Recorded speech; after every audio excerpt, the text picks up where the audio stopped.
మాజీ MLC, senior అధికారి కూడా సివిల్ సర్వీసెస్ అధికారి, సీనియర్ రాజకీయ నాయకులైనటువంటి దిలీప్ గారు మనతో ఉన్నారు. దిలీప్ గారితో ఒకసారి మాట్లాడదాం. అంటే వారు ఒక అధికారిగానే కాకుండా రాజకీయ నాయకులుగా, ఎమ్మెల్సీగా వారికి ఉన్న రాజకీయ అనుభవం, వివిధ స్టాల్వర్డ్ పొలిటీషియన్స్ దగ్గర కూడా వారు పనిచేశారు. వారి అనుభవాలను ఒకసారి వారితో మాట్లాడి తెలుసుకుందాం. దిలీప్ గారు నమస్తే. కపిలవాయి దిలీప్ కుమార్ గారు అంటే తెలంగాణ రాష్ట్ర రాజకీయాల్లో తెలియని వారు ఉన్నారు. సో మీరు సివిల్ సర్వీసెస్ అధికారిగా ఉండి మాధవరెడ్డి గారి దగ్గర పిఎస్గా చేశారు, కేసీఆర్ గారి దగ్గర పిఎస్గా చేశారు. అంటే పాలిటిక్స్లోకి రావాలని ఎందుకు అనుకున్నారు? మాధవరెడ్డి గారే స్ఫూర్తి. మాధవరెడ్డి గారు యాక్చువల్లీ నాకు ఆలోచన లేకుండే. నేను ఆయన దగ్గర పిఎస్గా పనిచేస్తున్న టైంలో ప్రణయ్ భాస్కర్ చనిపోయాడు వరంగల్. చనిపోయిన సందర్భంలో బై ఎలక్షన్ వచ్చింది. బై ఎలక్షన్ వస్తే ఆయన ఎందుకో నన్ను పిలిచి, నీకు పాలిటిక్స్ అంటే ఇంట్రెస్ట్ ఉందా, నేను అనుకుంటా సీట్ ఇప్పిస్తే కాంటెస్ట్ చేస్తామని అడిగాడు. నేను డెఫినెట్గా చేస్తాను. అట్లా స్టార్ట్ అయింది ఆలోచన. అప్పుడు ఆయన ట్రై చేశాడు, వీలు కాలేదు. అది అలయన్స్లో బీజేపీ పోయింది. బీజేపీకి అలయన్స్లో పోతే ఆ సీట్లో మీ జ్ఞాపకం ధర్మారావు గెలిచారు హనంకొండ నుంచి బీజేపీ. అట్లా అది మిస్ అయింది. లేకపోతే అప్పుడు ఆయన చాలా అంటే చంద్రబాబుతో మాట్లాడడం ఆల్మోస్ట్ అది ఫైనలైజ్ స్టేజ్లో అలయన్స్లో అటుపోయింది. ఇక అప్పటి నుంచి మైండ్లో పాలిటిక్స్లో రావాలని ఈయనే స్ఫూర్తి బాబు. చాలా టాల్ పర్సనాలిటీ మాధవరెడ్డి గారు. ప్లస్ ఏంటంటే హానెస్ట్ మ్యాన్, వెరీ హానెస్ట్. ఆయన దగ్గర మేము నేర్చుకున్నాం చాలా, ఎట్లా ఉండాలి రాజకీయాలు. ఇప్పుడు రాజకీయాలు కావు, ఆయన పాతకాల రాజకీయం అయింది. Very honest man. 17,000 ఫైల్స్ చూపించాను. అందరూ 6-6.5 ఏళ్ళు పనిచేశాను నేను. ఆయన 3 శాఖలు చేశాడు. ఆయన ఒకటేమో హోమ్, అంతకుముందు హెల్త్, తర్వాత పంచాయతీరాజ్. ఈ మూడిట్లో నేను ప్రైవేట్ సెక్రటరీ అని. అప్పుడు మొత్తం కలిపి కంప్యూటరైజ్ చేసేవాళ్ళం. అప్పుడే సిస్టమ్ వచ్చింది కంప్యూటరైజేషన్. అది ఆయన ఆఫీస్ ఫస్ట్ చేశాను నేను, కంప్యూటరైజ్ చేశాను. ప్రతి ఫైలు ప్రతి పేపర్ కూడా దాంట్లో కంప్యూటరైజ్, ఎప్పుడు అయినా చూసుకోవచ్చు ఎక్కడ పోయింది, మానిటరింగ్ అనమాట. ఆ తర్వాతనే ఎంటైర్ సెక్రటేరియట్కి ఈ గవర్నెన్స్ కింద స్టార్ట్ అయింది. మాతో మొదలైంది. చంద్రబాబు నాయుడు ఆయన దాన్ని పికప్ చేసుకున్నాడు. ఆయనకి మాధవరెడ్డి గారే చెప్పారు, ఈ రకంగా చేస్తే బాగుంటుంది సార్ అంటే, అప్పుడు ఆయన దాన్ని ఈ గవర్నెన్స్ అని, ఫైల్స్ అని కూడా ఈ గవర్నెన్స్ ద్వారా మొదలుపెట్టాడు. ఫస్ట్ చేసింది మాధవరెడ్డి గారే. ఆ కంప్యూటరేషన్ అప్పుడు దాంట్లో ఏంటంటే ఆ మొత్తం, అందువల్ల మాకు ఎన్ని ఫైల్లో తెలుసు. 17,000 ఫైల్స్ చూపిస్తే ఎప్పుడు కూడా ఇది ఎవరిదని కానీ, వీడు డబ్బులు ఇస్తాడని కానీ ఏది లేదు. దాంట్లో ఫైల్ యొక్క మెరిట్ని బట్టి సంతకం పెట్టి ఇచ్చేవాడు తప్ప ఆయన ఎప్పుడు దాంట్లో ఇంటర్ఫీర్ అయ్యేవాడు కాదు. అది అట్లా కాదు, ఇట్లా చేద్దాం ఇట్లా చెప్పేవాడు కాదు. దాని మెరిట్స్ ఏంటి, ఏది చేయాలి ఏది చేయడు అంతే. మనీ మీ ఆలోచనలో లేడు ఆయన. కాబట్టి వెరీ టాల్ పర్సనాలిటీ. పాలిటిక్స్లో చాలా ఇంట్రొడక్షన్ లో చెప్పా, ఇద్దరు టాల్ పర్సనాలిటీస్ దగ్గర చేశారని. మాధవరెడ్డి గారు అయితే రెండోరు కేసీఆర్ గారి దగ్గరికి వద్దాం. మీరు ఐఎఫ్ఎస్ లో ఉన్న వాళ్ళు జనరల్గా ఏంటంటే ఆఫీసర్స్ స్థాయిలో ఉండాలనుకుంటారు కదా, అంటే మినిస్టర్స్ దగ్గరికి, రాజకీయ నాయకుల దగ్గరికి పిఎస్గా రావాలని ఎట్లా అనుకున్నారు? అది అనుకోకుండా అయింది. అది నేను అప్పుడు ఏంటంటే ఫారెస్ట్ సర్వీసెస్ మొత్తం ఈ డిపార్ట్మెంట్లో ఉన్న అంతా ఫారెస్ట్ సర్వీస్కి, డిఎఫ్ఓలకు, అదేవిధంగా దీనికి రేంజ్ ఆఫీసర్స్కి, ఈవెన్ క్లర్క్లకి అన్నీ కలిపి ఒకటి ఫెడరేషన్ ఉండేది. అప్పుడు చేసాం అందరం కలిసి, అన్ని యూనియన్స్ కలిసి. దానికి చైర్మన్ ఉన్నా, మొత్తం ఫారెస్ట్ ఎంప్లాయీ ఫెడరేషన్ చైర్మన్. తర్వాత కంట్రీలో కూడా కన్వీనర్గా ఉన్నా, ఇతర రాష్ట్రాల్లో దాన్ని కలిపి యూనిఫామ్ సర్వీసెస్కి చేద్దామని అనుకున్నాను. ఆ సందర్భంలో నేను రెగ్యులర్గా సెక్రటరియట్ పోతుండేవాడిని, రకరకాల పనులు మన మెంబర్స్. అప్పుడు సెక్రటరియట్, మంత్రులు ఎట్లా పనులు అవుతాయి ఏంటంటే ఆ యూనియన్ దాని ద్వారా ఎక్స్పోజర్ వచ్చినారు. అప్పుడు మాధవరెడ్డి గారు తరచుగా కలుస్తుండేవాడు. కలిసినప్పుడు ఆయన మా ఫారెస్ట్ మినిస్టర్ 3rd ఫ్లోర్లో ఉండేవాడు, ఆయన కింద ఉండేవాడు. సో మాధవరెడ్డి గారు కనపడితే ఇక్కడ ఆయన దగ్గర కలిసి మాట్లాడడం, మంత్రి దగ్గర పోయేటప్పుడు వచ్చినప్పుడు ఎప్పుడు ఆయన డోర్ ఓపెన్నా ఆయన కలిసేవాడు. ఎందుకంటే ఆయన అంతకుముందు పరిచయం, పాలిటిక్స్లో రాకముందు కూడా వారితో నాకు సాన్నిధ్యం ఉంది. మా బ్రదర్కి ఆయన క్లాస్మేట్. ఓకే. అట్లా మా మ్యారేజ్ కూడా వచ్చాడు ఆయన, మా మ్యారేజ్ అటెండ్ అయ్యాడు. అప్పుడు పాలిటిక్స్లో లేడు, దాంట్లో ఉన్నాడు. ఇది రిగ్స్ ఉండేవి ఆయనకి, బిజినెస్ బోర్వెల్స్ బిజినెస్లో ఉన్నాడు ఆయన. సో మా బ్రదర్కి కూడా ఒకటి ఉండేది, ఆయన వాటిద్దరు పార్ట్నర్స్. అట్లా మాధవరెడ్డి గారు ముందే పాలిటిక్స్లో రాకముందు పరిచయం కాబట్టి ఆయన కనపడితే ఆయన దగ్గర కూర్చోవడం, మాట్లాడడం. ఊరు ఆయన సరదాగా అడిగాడు, ఏంటి మీ యూనియన్ అంటే పాలిటిక్స్ ఏంటి, ఏం జరుగుతుంటే, ఏం కావట్లేదు సార్, మీరే మినిస్టర్ అయ్యి మీ దగ్గర పిఎస్కి వస్తే తప్ప పనులు అయ్యేటట్లేవు అని ఆయన సరదాగా. ఆయన అన్నాడు, ఆయన అప్పుడు అపోజిషన్లో ఉన్నాడు. ఎందుకంటే ఎన్టీఆర్ ఒకసారి అధికారం కోల్పోయి బయట ఉన్నాడు చూడండి. అప్పుడు చాలా తక్కువ మంది ఎమ్మెల్యేలు కూడా గెలిచారు ఆ టర్మ్లో. అప్పుడు ఇద్దరే జనరల్ సెక్రటరీలు ఆ పార్టీకి, ఒకటి చంద్రబాబు, ఇంకోటేమో మాధవరెడ్డి. ఆ జనరల్ సెక్రటరీ ఉన్నాడు ఆయన. ఆ పార్టీకి ఆ పొజిషన్లో ఉంటూ. అయితే నవ్వాడు అన్నది, నేను ముందు గెలవాలి, గెలిచినాక మా పార్టీ అధికారంలో రావాలి, అధికారంలో వచ్చాక నేను మంత్రి కావాలి, ఇవన్నీ స్టెప్స్ దాటినాక కదా నేను మంత్రి అయ్యేది, అప్పుడు చూద్దాము అన్నాడు నవ్వుకుంటూ. అది నేను మర్చిపోయాడు. తర్వాత ఎప్పుడో నేను అహ్మదాబాద్లో ట్రైనింగ్లో ఉంటే, రూరల్ డెవలప్మెంట్ ఇన్స్టిట్యూట్లో ట్రైనింగ్లో ఉంటే, ఆ రోజుల్లో ఈ టీవీలు ఇంత కామన్ కాదు కదా న్యూస్, దూరదర్శన్ న్యూస్ అది పెట్టుకొని రాత్రి 9కో 10కో 9 o'clock న్యూస్ చూస్తుంటే నా స్వేరింగ్ని చూపించారు అందులో. అరే మాధవరెడ్డి మిస్ చేయడని నేను బయటికి దూరంగా ఉన్న ఎస్టీడీ బూత్లకు ఆడపోయి ట్రై చేస్తే, ఒక గంట సేపు ట్రై చేస్తే లైన్ లక్కీగా దొరికింది. అప్పుడు ఆయనకి కంగ్రాచులేషన్ సార్ అంటే, ఎక్కడో అనంటే, సార్ నేను అహ్మదాబాద్లో అంటే, రేపు వచ్చి జాయిన్గా పిఎస్గా అన్నాడు. అది అంటే ఆయన ఒక 3 ఏళ్ల తర్వాత, అది 3 years ఆయన జ్ఞాపకం పెట్టుకున్నాడు. అట్లా నా ఎంట్రీ ఏది ప్రైవేట్ సెక్రటరీ. తెల్లారి నేను ఫ్లైట్ తీసుకొని వచ్చేసా, నేరుగా నోట్ టైప్ చేసుకున్నాడు, పెట్టేసి ఇచ్చేసాడు. ఆ రోజు నుంచి సెక్రటరీ ఎంట్రీ స్టార్ట్ అయింది. అంతే కదా, మినిస్టర్ దగ్గర పిఎస్ అపాయింట్మెంట్ అనేది మినిస్టర్ ఇష్టం కదా, వారు పెట్టుకోవచ్చు. అట్లా స్టార్ట్ అయింది అనమాట. అట్లా అనుకోని సంఘటన అది. దానికి ఎంతకాలం మీరు మాధవరెడ్డి గారి దగ్గర? ఆల్మోస్ట్ 6.5 years ఉన్నాయి. 6.5 years. 1994లో మధ్యలో చేరితే 2000లో చనిపోయాడు ఆయన మార్చిలో. అప్పటి వరకు 6.5 years ఆయన పిఎస్గా ఉన్నా. తర్వాత ఆయన చనిపోయినాక ఇక ఉమామాధవరెడ్డి దగ్గర కంపల్సరీ ఉండాల్సి వచ్చింది. ఎందుకంటే చంద్రబాబు గారు పిలిచి చెప్పాడు, నేను ఏమైనా మంత్రి చేస్తున్నా, మీ స్టాఫ్ని అట్లే కొనసాగిస్తున్నా, పిఏపీలు అందరూ అట్లే ఉంటారు, సెక్యూరిటీ అట్లే ఉంటుంది, మీరు ఎవరు పోవద్దని ఆయన ఆర్డర్స్ ఇచ్చాడు. ఇస్తే మళ్ళీ కంటిన్యూ అది విషాదమైన సంఘటన ఆయన చనిపోవడం అన్నది. సో మాకు కూడా మోరల్ రెస్పాన్సిబిలిటీ ఉండే, మేడం కూడా ఆమెకి ఏం తెలియదు, మనం అప్పుడే ఒక రకంగా ఆమెకు ప్రొబేషన్ పీరియడ్ లాగా ఉండే కొంతకాలం. సో అందులో ఉండి ఆమెకు ఏది మరి అంత అప్పటికే 6.5 years పనిచేశాను కాబట్టి నాకు అనుభవం కూడా వచ్చింది కదా. ఆమెకు అప్పుడు మైండ్ షాక్ ఇచ్చారు. సో దాంట్లో సరే ఏదేమైనా ఆమె కూడా నన్ను బాగా ట్రస్ట్ చేసేది. ఎట్లయితే మాధవరెడ్డి గారు నన్ను నమ్మారో ఆమె కూడా ఎట్లే నమ్మేది పాపం. నమ్మి ఇక మనం ఎక్స్ప్లెయిన్ చేస్తే దాన్ని బట్టి సంతకాలు పెట్టాం అనమాట. అంటే మాధవరెడ్డి గారు ఇన్సిడెంట్ అయింది కదంటే, ఆ రోజు వాళ్ళు అసలు బోధనగిరికి వెళ్ళారా, యాదగిరిగుట్టకి వెళ్ళారా, అసలు అది ఏం జరిగింది? మున్సిపల్ ఎలక్షన్స్ అవుతుండే ఆయన ఏంటంటే రిపీటెడ్గా ఒకటే బండి వాడాడు. అంతకుముందు ఆయనకు మీకు థ్రెట్ ఉంది, మాకు అది తెలుసు. ముందు హోంమంత్రిగా ఉండే, హోంమంత్రిగా ఉన్నప్పుడు థ్రెట్ అనమాట. తర్వాత నెక్స్ట్ శాఖ ఆయన చూస్ చేసుకుంది పంచాయతీరాజ్. ఈ పంచాయతీరాజ్ శాఖ చూస్ చేసుకోవడానికి కారణం ఏంటంటే, హోమ్ మినిస్టర్గా ఆయన గెలిచిన టర్మ్ లోపల మళ్ళీ ఎలక్షన్స్ వస్తే ఆ టైం ఆయనకి నేరో మార్జిన్ 4-5,000తోనే గెలిచాడు. అవును, అసలు ఎప్పుడు 30-40 వేల మీద ఆటో గెలవాలి. అయితే నాతో అన్నాడు, ఇదే శాఖ ఉంచుకోండి సార్, మీకు సెక్యూరిటీ ప్రాబ్లం ఉంటుంది, మీరు టార్గెట్ ఎక్స్ట్రీమిస్ట్ నెంబర్ 1లో ఉన్నారు. ఆయన అడిగాడు ఏంటి సలహా అంటే, నువ్వు ఒక్కడే చెప్తున్నావు, అందరూ ఈ శాఖ వదిలేయమని చెప్తున్నారు హోమ్ అన్నాడు. ఇక్కడ హోమ్లో పనిచేయడం వల్ల ప్రజలకు దూరం అయ్యాడు. పోలీసు సెక్యూరిటీ ఎవరంటే వాళ్ళు జస్ట్ లైక్ పోయి కలవడానికి అవకాశం ఉండదు. ఈయన కూడా పోలేడు ప్రజల్లోకి అంత చూసుకొని.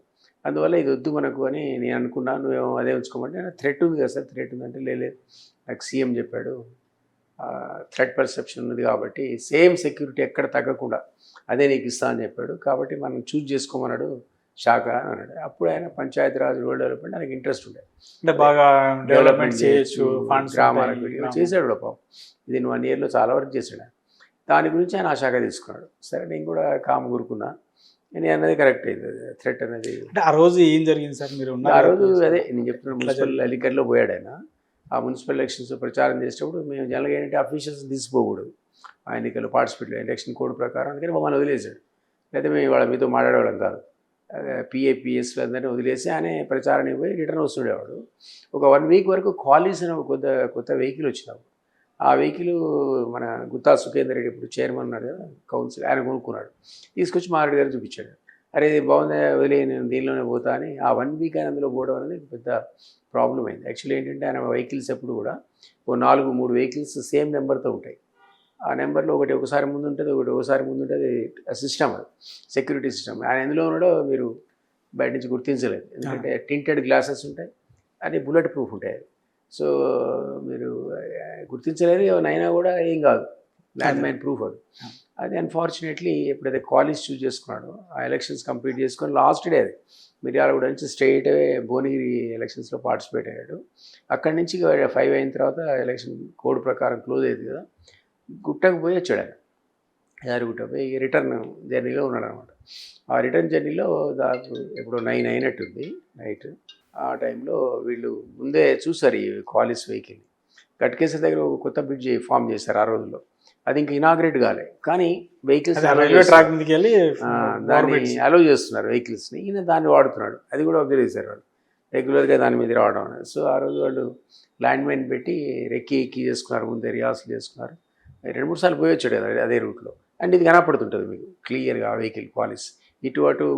అప్పుడే క్వాలిటీ మార్కెట్లో కొత్తగా వచ్చినట్టుంది. అది బుల్లెట్ ప్రూఫ్ కూడా కాదు, బుల్లెట్ ప్రూఫ్ కాదు అది. మామూలు వెనకున్న ఈ 2 కార్లు బుల్లెట్ ప్రూఫ్ అయినా వెనకున్న అంబాసిడర్లు వేరు, అదొకటి వేరు. మీకు క్లియర్గా అయితే దూరం నుంచే కనపడుతుంది. సో దాన్ని టార్గెట్ పెట్టుకొని అది యాక్యురేట్గా వాళ్ళు ఆ క్వాలిటీస్ని బ్లాస్ట్ చేశారు.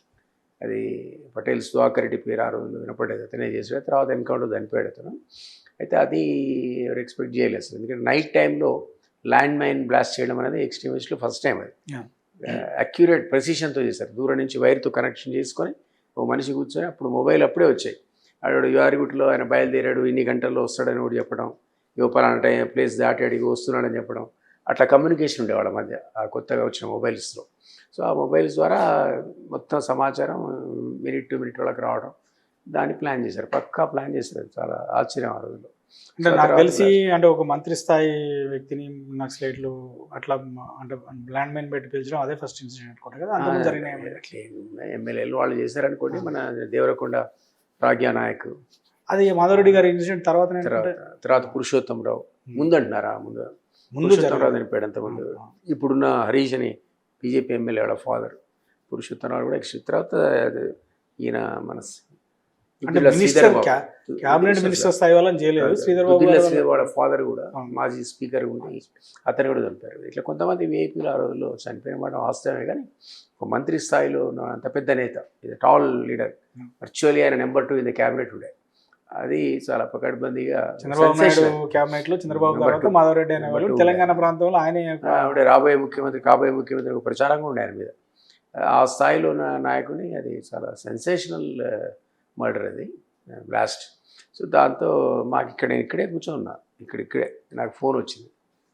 ఫోన్ వస్తే నేను టీవీ చూస్తున్నా, టీవీలో స్కోలింగ్ కూడా వస్తుంది అప్పుడే. ఆ ఫోను స్కోలింగ్ మాధవరెడ్డి బ్లాస్ట్ చనిపోయాడు. వెంటనే నేను కార్ వేసుకొని, నాకు మారుతి ఉండే, వేసుకొని నేను ఆ స్పాట్కి వెళ్ళిపోయాను సెల్ఫ్ డ్రైవింగ్. ఇంకెవరు ఫ్రెండ్ నాకు సాయంగా ఉన్నాడు. పోయేవరకల్లా పాపం అప్పటికే ఫస్ట్ పర్సన్ నేనే రీచ్ అయింది బాడీ దగ్గరికి. చుట్టూ పోలీస్ ప్రొటెక్షన్ ఉంటాయి. నేను పోయిన తర్వాత కృష్ణారెడ్డి గారు వచ్చారు, వాడు అన్న. తర్వాత చాలామంది వచ్చారు, నాకు కూడా తెలియదు. మేమంతా బాడీ దగ్గర అదే ఆ గట్కేసి రేపు బ్రిడ్జ్ పక్కకు పడది బాడీ. అట్లే ఉన్నాడు, ఏమాత్రం అసలు మనిషి బ్లాస్ట్ అయినట్లు లేడు ఆయన. లోపల ఇంటర్నల్ ఆర్గాన్స్ అన్ని పేలిపోయినాయి, కానీ బయట నుంచి ఒక పాదాల దగ్గర తప్ప 2 పాదాలు ఛిద్రం అయిపోయినాయి. మిగిలిన బాడీ అంతా ఇంటాక్ట్ ఉంది. అసలు ఆశ్చర్యంగా అసలు మనిషి ఎట్లా నిద్రపోతున్న వాళ్ళగా ఉన్నాడు అన్నమాట. సో తర్వాత ఆయన తీసుకొని నా బాడీ నేనే వ్యాన్లో ఎక్కించుకొని మన నిమ్స్కి వెళ్ళి నిమ్స్లో పోస్ట్ మార్టం చేశారు. పోస్ట్ మార్టం అప్పుడు ఎంబామింగ్ అని చేస్తారు, అంటే మీకు వాసన అది రాకుండా. సో అదంతా చేసి బాడీ మళ్ళీ మాకు అప్పచెప్పారు కుటుంబ సభ్యులు. అంత పెద్ద అంటే అది పొలిటికల్ ఎన్నికల ప్రచారం కాకపోయి ఉంటే, ఒకవేళ అధికారిక పర్యటన ఉంటే మీరు మీతో పాటు పిఏలు వాళ్ళు ఉండాలి కదా. ఆ రోజు కూడా అసలు ఆయన బట్టి సెక్యూరిటీ ఆఫీసర్లు ఇంకొక 2 వెనక కూర్చోవాలి, ఒక అటెండర్ కూడా కూర్చోవాలి. అయితే ఒకే ఒక సెక్యూరిటీ ఆఫీసర్ రాంభూపాల్ రెడ్డి అని అతన్ని ముందు కూర్చోబెట్టుకున్నాడు. వెనక 2 దిగమన్నాడు. ఎందుకంటే అప్పుడు అలసిపోయాడు. అలసిపోయి అని చెప్పాడంటే ఆ 2 సెక్యూరిటీ గార్డ్స్ నేను ఇంకో అటెండర్ దిగి వెనక కార్లో రమ్మంటే వాళ్ళు అందులోకి వెళ్ళిపోయారు. ఆయన డ్రైవర్ ముగ్గురు చచ్చిపోయారు. అదే కారణం ఏంటంటే ఆయన వెనక పడుకున్నాడు, అనుకున్న సీట్లోకి వెళ్ళిపోయి 3 సీట్లలో నిద్రపోయాడు. ఆ నిద్రపోవడం వల్ల మిగిలిన ముగ్గురు కూడా ఎస్కేప్ అయ్యారు. లేకపోతే మేమైతే కంపల్సరీ, నేను జనరల్గా పిఎస్గా టూర్లకు వెళ్ళను, వెరీ రేర్. అఫీషియల్ మీటింగ్స్ అయితే పోతా, జెడ్పీ మీటింగ్ అనుకోండి, ఇంకే మీటింగ్ అనుకోండి, ఆ రోజు ఆ మీటింగ్లు ఆగుతుంది. పిఎల్ కూడా జనరల్గా ఎప్పుడు ఉంటారు, 24 hours ఉంటారు పిఎల్. ఈ ఎలక్షన్ కోడ్ వల్ల ఆయన అంటే స్ట్రిక్ట్గా, నేను చెప్పా కదా, ఆయన రూల్ మైండెడ్ ఆఫీసర్స్ ఉండకూడదు, అన్ని రూల్స్ పాటించేవాడు. చాలామంది పట్టించుకోకుండా తీసుకెళ్తారు, తిరుగుతారు, కానీ ఆయన రూల్ మైండెడ్ కాబట్టి ఆయన తీసుకోవాలి అని అనుకున్నాడు. పాపం రూల్ ప్రకారం అలౌడ్ కాదు కాబట్టి తీసుకోలేదు. 2 పిఎల్ కూడా ఆ రకంగా బచాయించారు. ఇప్పుడు లోహిత్ రెడ్డి అండ్ గాల్ రెడ్డి అని ఉంటాయి ఇద్దరికి. నేనేమో పిఎస్కి ఉంటే అఫీషియల్ మీటింగ్స్ నేను చాలాసార్లు పోయినా ఆయనతో కార్లో. అది అఫీషియల్ మీటింగ్ కూడా కాదు. సో వాట్ ఎవర్ ఫేట్ అది అట్లా. అన్ఫార్చునేట్లీ ఒక విషాదమైన సంఘటన. సో దాని తర్వాత ఉమామాధవరెడ్డి గారి దగ్గర, అంటే మాధవరెడ్డి గారి భార్య అయినటువంటి ఉమామాధవరెడ్డి గారు కంటిన్యూ అయ్యారు, వారికి మంత్రి పదవి ఇచ్చారు. 3.5 years ఉన్నాను దగ్గర. ఉమామాధవరెడ్డి గారు తర్వాత కేసీఆర్ గారి దగ్గరికి ఎట్లా వచ్చారు? అది కూడా అనుకోకుండా యాక్చువల్లీ నేను హరీష్ రావు ఒకసారి ఎందుకో ఇప్పుడు పేపర్లో వచ్చింది, నేను చెప్పిన మన ఆ పేరు అండర్ కన్సిడరేషన్ అని మాధురెడ్డి గారు అడిగిన విషయం అనేది ఎట్లా పేపర్కి లీక్ అయింది. అది హిందూలో వేరే 2 పేపర్లో ఏమొచ్చిందంటే మాధురెడ్డి గారి ప్రైవేట్ సెక్రటరీ పేరు కూడా చంద్రబాబు గారు పరిశీలిస్తున్నారని వచ్చింది. అప్పుడు ఇది వరంగల్ సీటుకి, ప్రణయ్ భాస్కర్ సీటుకి బై ఎలక్షన్. తర్వాత రాలేదు వేరే విషయం, కానీ అది ఏదో రకంగా పొలిటికల్ ఇంట్రెస్ట్ ఉందనేది పబ్లిసిటీ వచ్చినప్పుడు దాంతో అది హరీష్ అబ్జర్వ్ చేశాడు. ఎవరో ఒక ఫ్రెండ్ ద్వారా కబురు పెట్టాడు.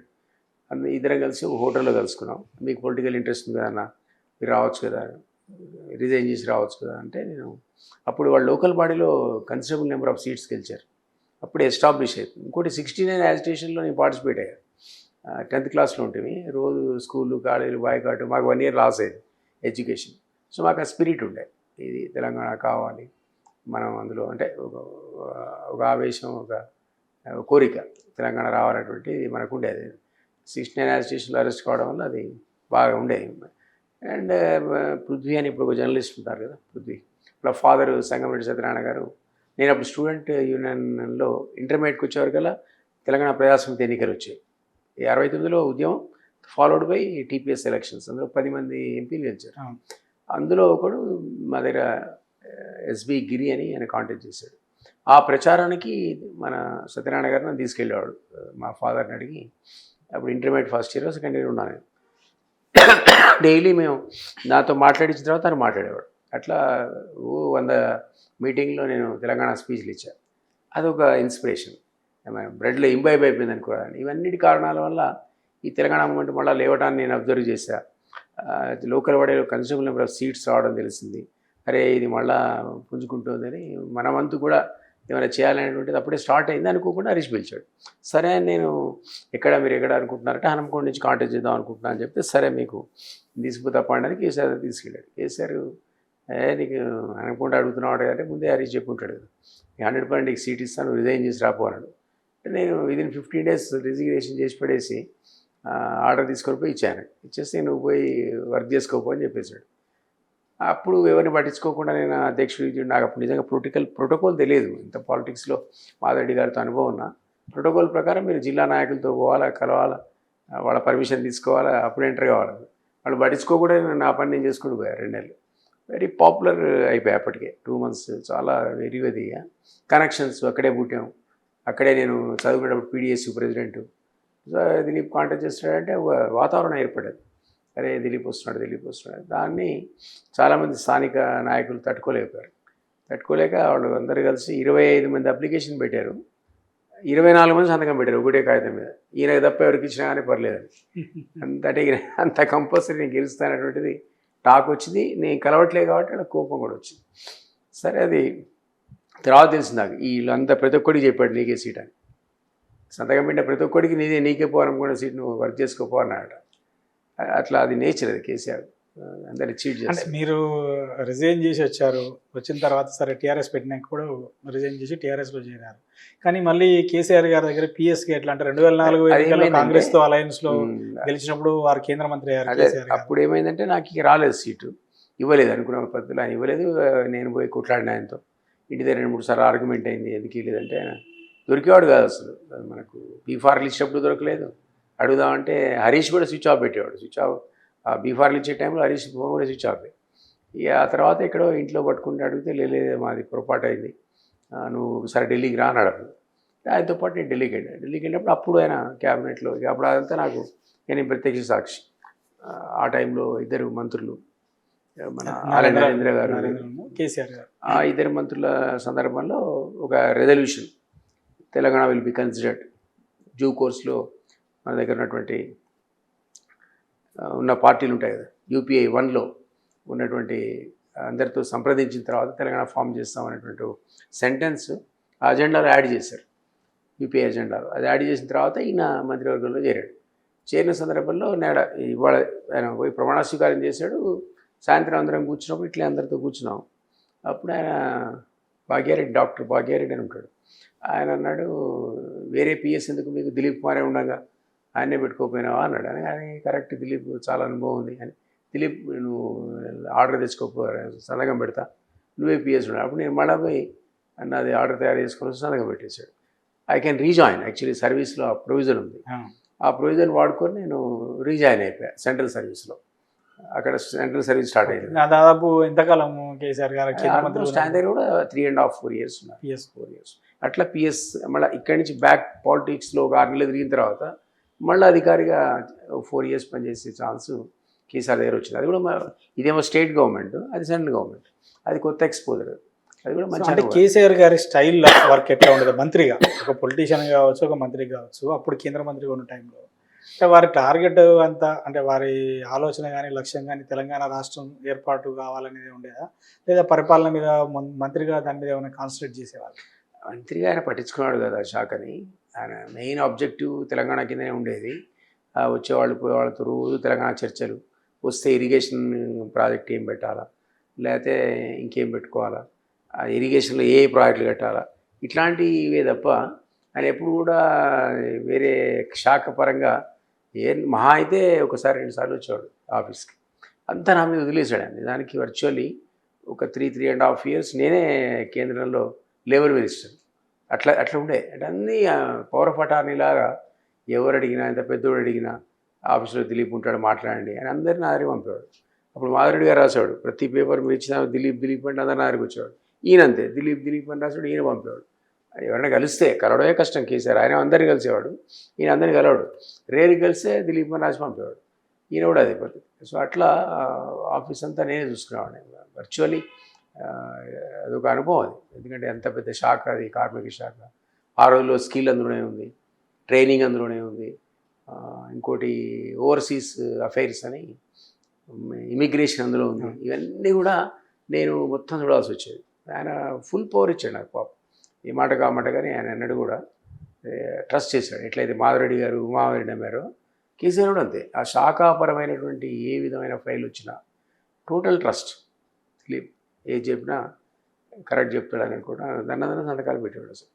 నీకు అసలు వినేవాడు కూడా కాదు. సరే ఒక నిమిషం విని పెట్టండి సార్ అంటే కూడా నువ్వు చదివావు కదా, చదివారంటే సంతకం కూడా వచ్చేవాడు. ఇసే టైం పైసలు అరగంటలో 100 ఫైల్స్ సంతకం పెట్టి వెళ్ళిపోయాడు అంతే. చూసేవాడు కూడా కాదు. నేను చెప్పిందే ఆయనకు వేదం అన్నట్టుండేది పాపం. ఆ మాట అయితే ఒప్పుకోవాలి. 100% అది ఆ విధంగా ట్రస్ట్ ఉండింది. ఆ ట్రస్ట్ అనేది ముగ్గురు, మాధవరెడ్డి, ఉమామాధవరెడ్డి, కేసీఆర్ కూడా. ఆ ట్రస్ట్కు భిన్నంగా మేము ఏం చేయలేదు. అది మేము ఎప్పుడూ నిలబెట్టుకున్నాం అనుకోండి. నేను అంటే కేసీఆర్ గారితో మీకు ఒక అధికారిగా సంబంధం ఉంది, ఆ తర్వాత రాజకీయ నాయకులుగా కూడా వారితో మీకు అనుబంధం ఉంది. అంటే మీరు పిఎస్ అయిన తర్వాత మళ్ళీ ఎమ్మెల్సీగా కాంటెస్ట్ చేసే సందర్భం ఎప్పుడు వచ్చింది? అప్పుడే కన్స్టిట్యూట్ అయింది. ఎప్పుడైతే రాజీనామా చేద్దామని ఆయన అనుకుంటున్నాడు ఆ టైంలో ఇక రేపు 3.5 years తర్వాత యూపీఏలో సరైనటువంటి పద్ధతిలో తెలంగాణ ముందు పడట్లేదు, వీళ్ళు మోసం చేస్తారు కాంగ్రెస్ వాళ్ళు, ఇవ్వట్లేదు తెలంగాణ అని ఒకటి. తర్వాత ఈయన అసలు ఆఫీస్కి రావట్లేదు అనేది అలిగేషను. పార్లమెంట్లో దాస్ గుప్తా అని ఒక ఎంపీ ఓపెన్గా అన్నాడు, అసలు ఈ లేబర్ మంత్రి తెలంగాణ తప్ప ఇంకో ధ్యాస లేదు ఆయనకి, మాకు అందుబాటులో ఉన్నాడు, మాకు అపాయింట్మెంట్ కూడా ఇవ్వడని ప్రైమ్ మినిస్టర్ కంప్లైంట్ ఇచ్చాడు హౌస్లో. ప్రైమ్ మినిస్టర్ హౌస్లోనే సారీ చెప్పాడు. అప్పుడు ఒక టాక్ ఏమొచ్చిందంటే ఈయన డ్రాప్ చేస్తున్నారు క్యాబినెట్ నుంచి. అప్పుడు ఈ మాట నేను కూడా చెప్పాను, సరే మిమ్మల్ని క్యాబినెట్ నుంచి డ్రాప్ చేసే పరిస్థితి ఉంది, మనం జాగ్రత్తగా ఉండాల్సి వస్తుంది, మీరు ఒకసారి మాట్లాడండి అంటే ఆయన 2-3 సోర్సెస్ ద్వారా క్రాస్ చెక్ చేసుకున్నాడు. పార్లమెంట్ సెషన్ నడుస్తుంది.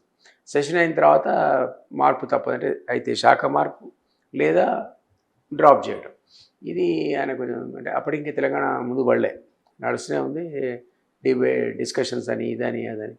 సో ఆయన ఒక నిర్ణయం తీసుకున్నాడు, ఇక దీన్ని తప్పించుకోవాలంటే రాజీనామా ఒక మార్గం అని. అప్పుడు ఒప్పియాల్సి వచ్చింది. నరేంద్ర ఒప్పుకోలే. నరేంద్ర మీద లేదు అది. నరేంద్ర రెగ్యులర్గా ఆఫీస్ పోయేవాడు, ఆయన లేదు. నేను రాజీనామా చేయాలన్నాడు ఆయన. సో దాంతో జయశంకర్ లాంటి వాళ్ళు ఆయన కూడా కన్విన్స్ చేసి ఇద్దరు చేస్తే బాగుంటుంది తప్ప ఒకళ్ళు చేస్తే బాగుంటుంది అనడం వల్ల నరేంద్రని ఒప్పించిన తర్వాత ఇద్దరు కలిసి రాజీనామా చేశారు. తెలంగాణ ఇవ్వనందుకు ఆలస్యం అవుతున్నందుకు అని అన్నారు. యాక్చువల్లీ దానికి హిస్టరీ వేరే ఉంది వెనక, బట్ అదొక కారణం. తెలంగాణ ఇవ్వకపోవడం అనేది ఒక కారణం. ఆ రాజీనామా ఒక్కసారి తెలంగాణ రాజకీయాలను అంటించింది. అప్పుడు స్తబ్దత ఉండే.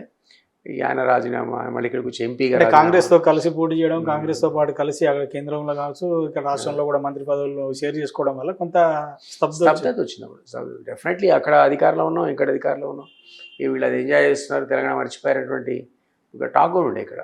ఇక్కడ కూడా 1 year తర్వాత వాళ్ళు రాజీనామా చేశారు. ఇక్కడ ముందు చేయించాడు వాళ్ళతో, తర్వాత తను చేశాడు, ఫస్ట్ వీళ్ళతో చేయించాడు. అది ఒక దాంతో ఏమైందంటే అంటుకున్నాయి రాజకీయాలని. మళ్ళీ వాతావరణం వేడెక్కి ఆయన కరీంనగర్ బై ఎలక్షన్స్లో అద్భుతమైన మెజార్టీతో గెలిచాడు ఆయన. సో ఇది హిస్టరీ. ఇందులో 2 లక్షల పైచీలకు దాదాపు 2 లక్షల 2 lakhs పైన ఆయన ఓడిద్దామని చాలా ప్రయత్నాలు జరిగినాయి. అప్పుడు రాజశేఖర రెడ్డి గారు రాజశేఖర గారు విశ్వ ప్రయత్నం చేసి డబ్బులు కూడా బాగా ఖర్చు పెట్టాడు. ఆయన కూడా జీవన్ రెడ్డి గారు తెలంగాణ సెంటిమెంట్ అనేది ఆపలేకపోయింది ఆయన విక్టరీ. జగిత్యాల జీవన్ రెడ్డి గారే పోటీ చేశారు. అప్పుడు మంత్రిగా ఉండి మంత్రి పదవి రాజీనామా చేసి అగ్రెస్ట్ గా పోటీ చేశారు కేసీఆర్ గారు. అంటే మీరు ఎమ్మెల్సీగా పోటీ చేయాలి. దానికి ఏంటంటే ఆ టైంలో ఆయన రిసిగ్నేషన్ ఇచ్చే టైంలో, రిసిగ్నేషన్ ఇవ్వడానికి 15 రోజుల ముందు, నెల ముందు ఇక్కడ కౌన్సిల్ రీకన్స్టిట్యూట్ అయింది.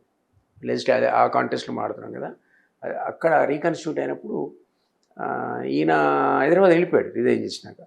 చేసి ఏం చేశాడంటే నాకు కాల్ చేశాడు అక్కడి నుంచి. చేసి దిలీప్ను, నేనేమో ఇక ఫైల్స్ హ్యాండ్ ఓవర్ చేయడానికి 1 నెల ఎక్కువ ఉన్నా, నాకు టైం ఉంటుండే, అంటే 1 month నాకు ఎక్స్ట్రా ఇస్తారు, ఆఫీస్ అంతా సర్ది అప్పచెప్పాలి. ఈయన వెళ్ళిపోయినా కూడా నాకు ఇంకో 1 month ఆన్ డ్యూటీ టైం ఇచ్చి దాంట్లో ఉన్నాను. నాకు ఫోన్ చేసి దిలీప్ ఇట్లా కౌన్సిల్ రీకన్స్టిట్యూట్ అయింది, అందరూ అంటున్నారు నువ్వైతేనే గెలుస్తావని, నువ్వు why don't to come and contest అన్నాడు ఆయన ఫోన్ చేసి డైరెక్ట్. అంతమంది అడుగుతూనేమో మనకు సీట్ లేదు. ఇప్పుడు ఆయనే ఫోన్ చేశాడు. నేను ఆశ్చర్యపోయాను, ఇదేంటి అడిగినప్పుడు లేదు, ఇప్పుడు ఆయనతో ఆయన ఇస్తున్నాడు.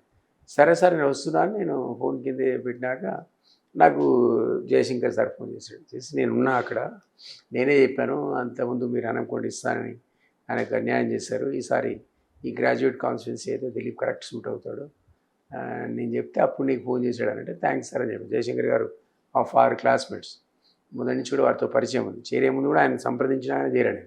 ఆయన కూడా అనుకుంటే సీట్ కోసం నాకు రికమెండ్ చేశాడు అప్పట్లో.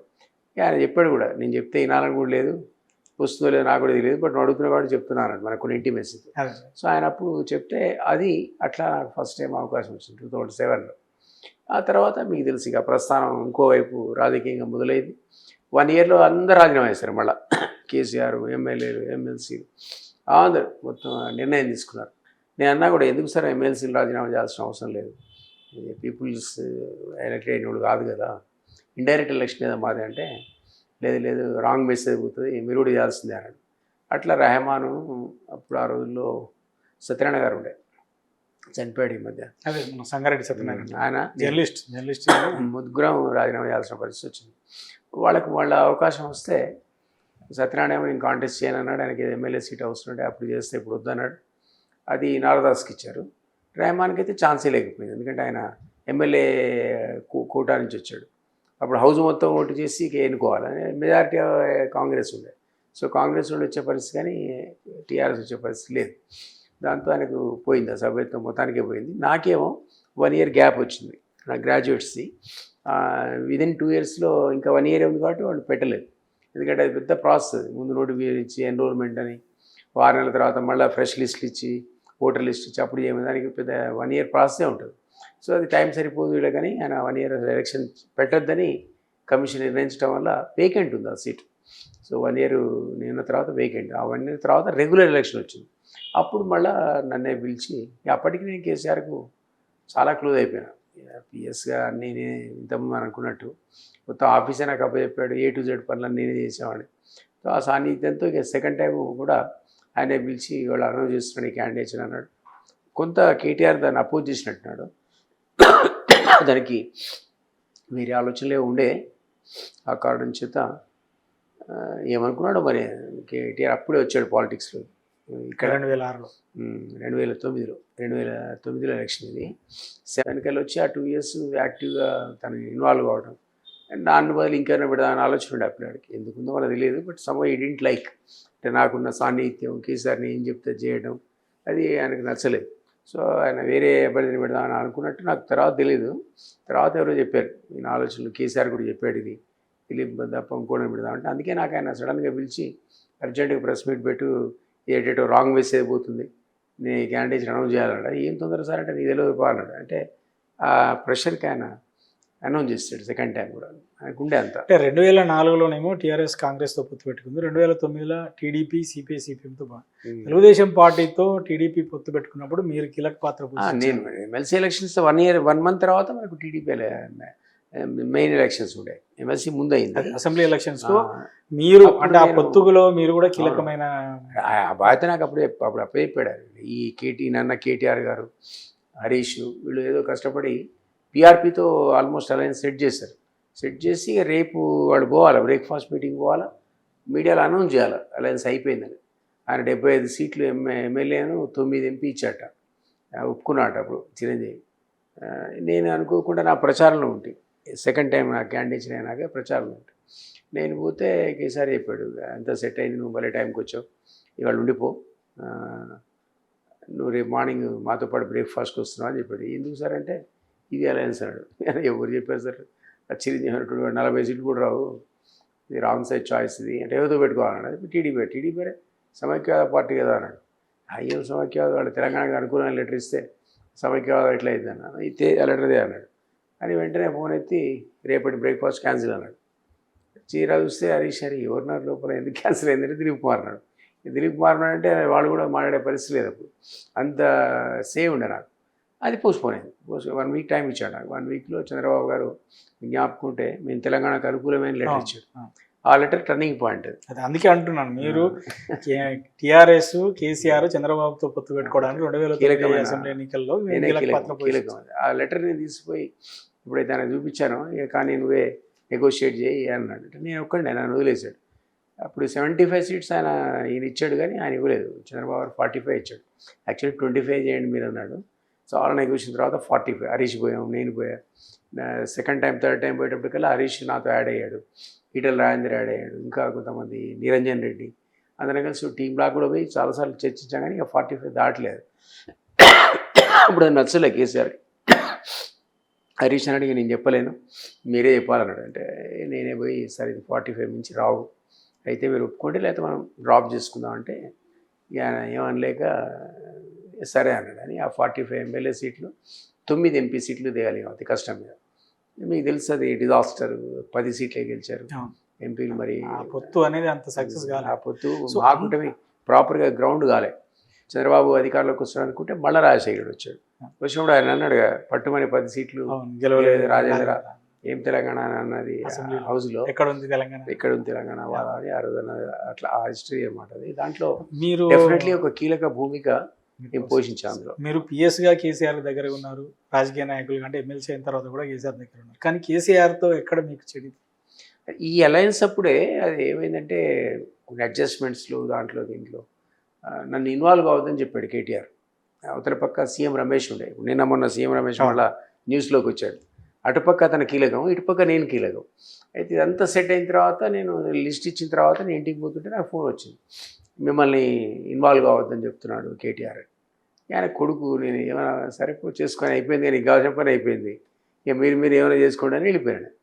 తర్వాత 1 వీక్కి నాకు కేసీఆర్ పిలిచి కొన్ని అడ్జస్ట్మెంట్స్లో నువ్వే చేయబట్టి పెట్టుకున్నావు, ఇక ఆయన ఇది చేస్తానంటే చేయలేదు అని కొన్ని అంశాల మీద నా గరం అయ్యాడు.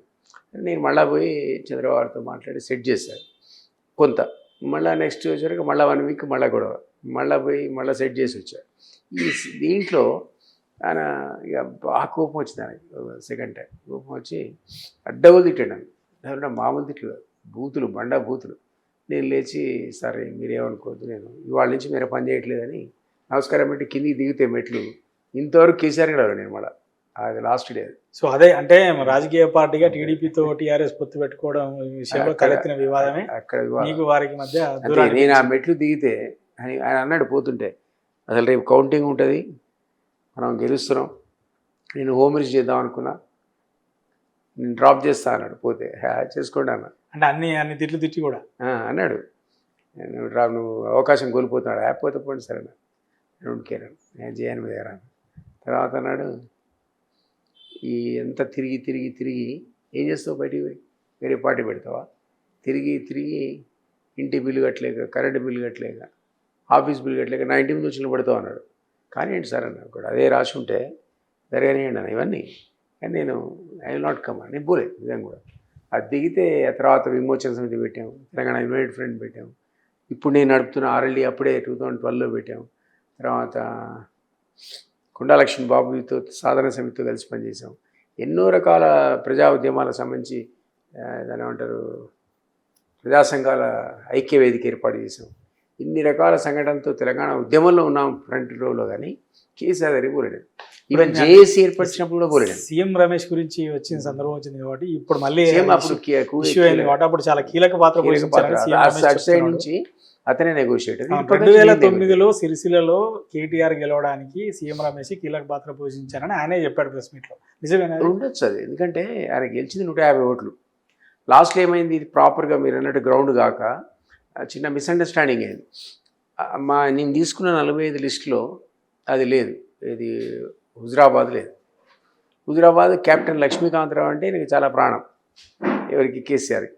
ఆయన బీఫామ్ ఇచ్చేసాడు ఆ లిస్టులో లేకుండా.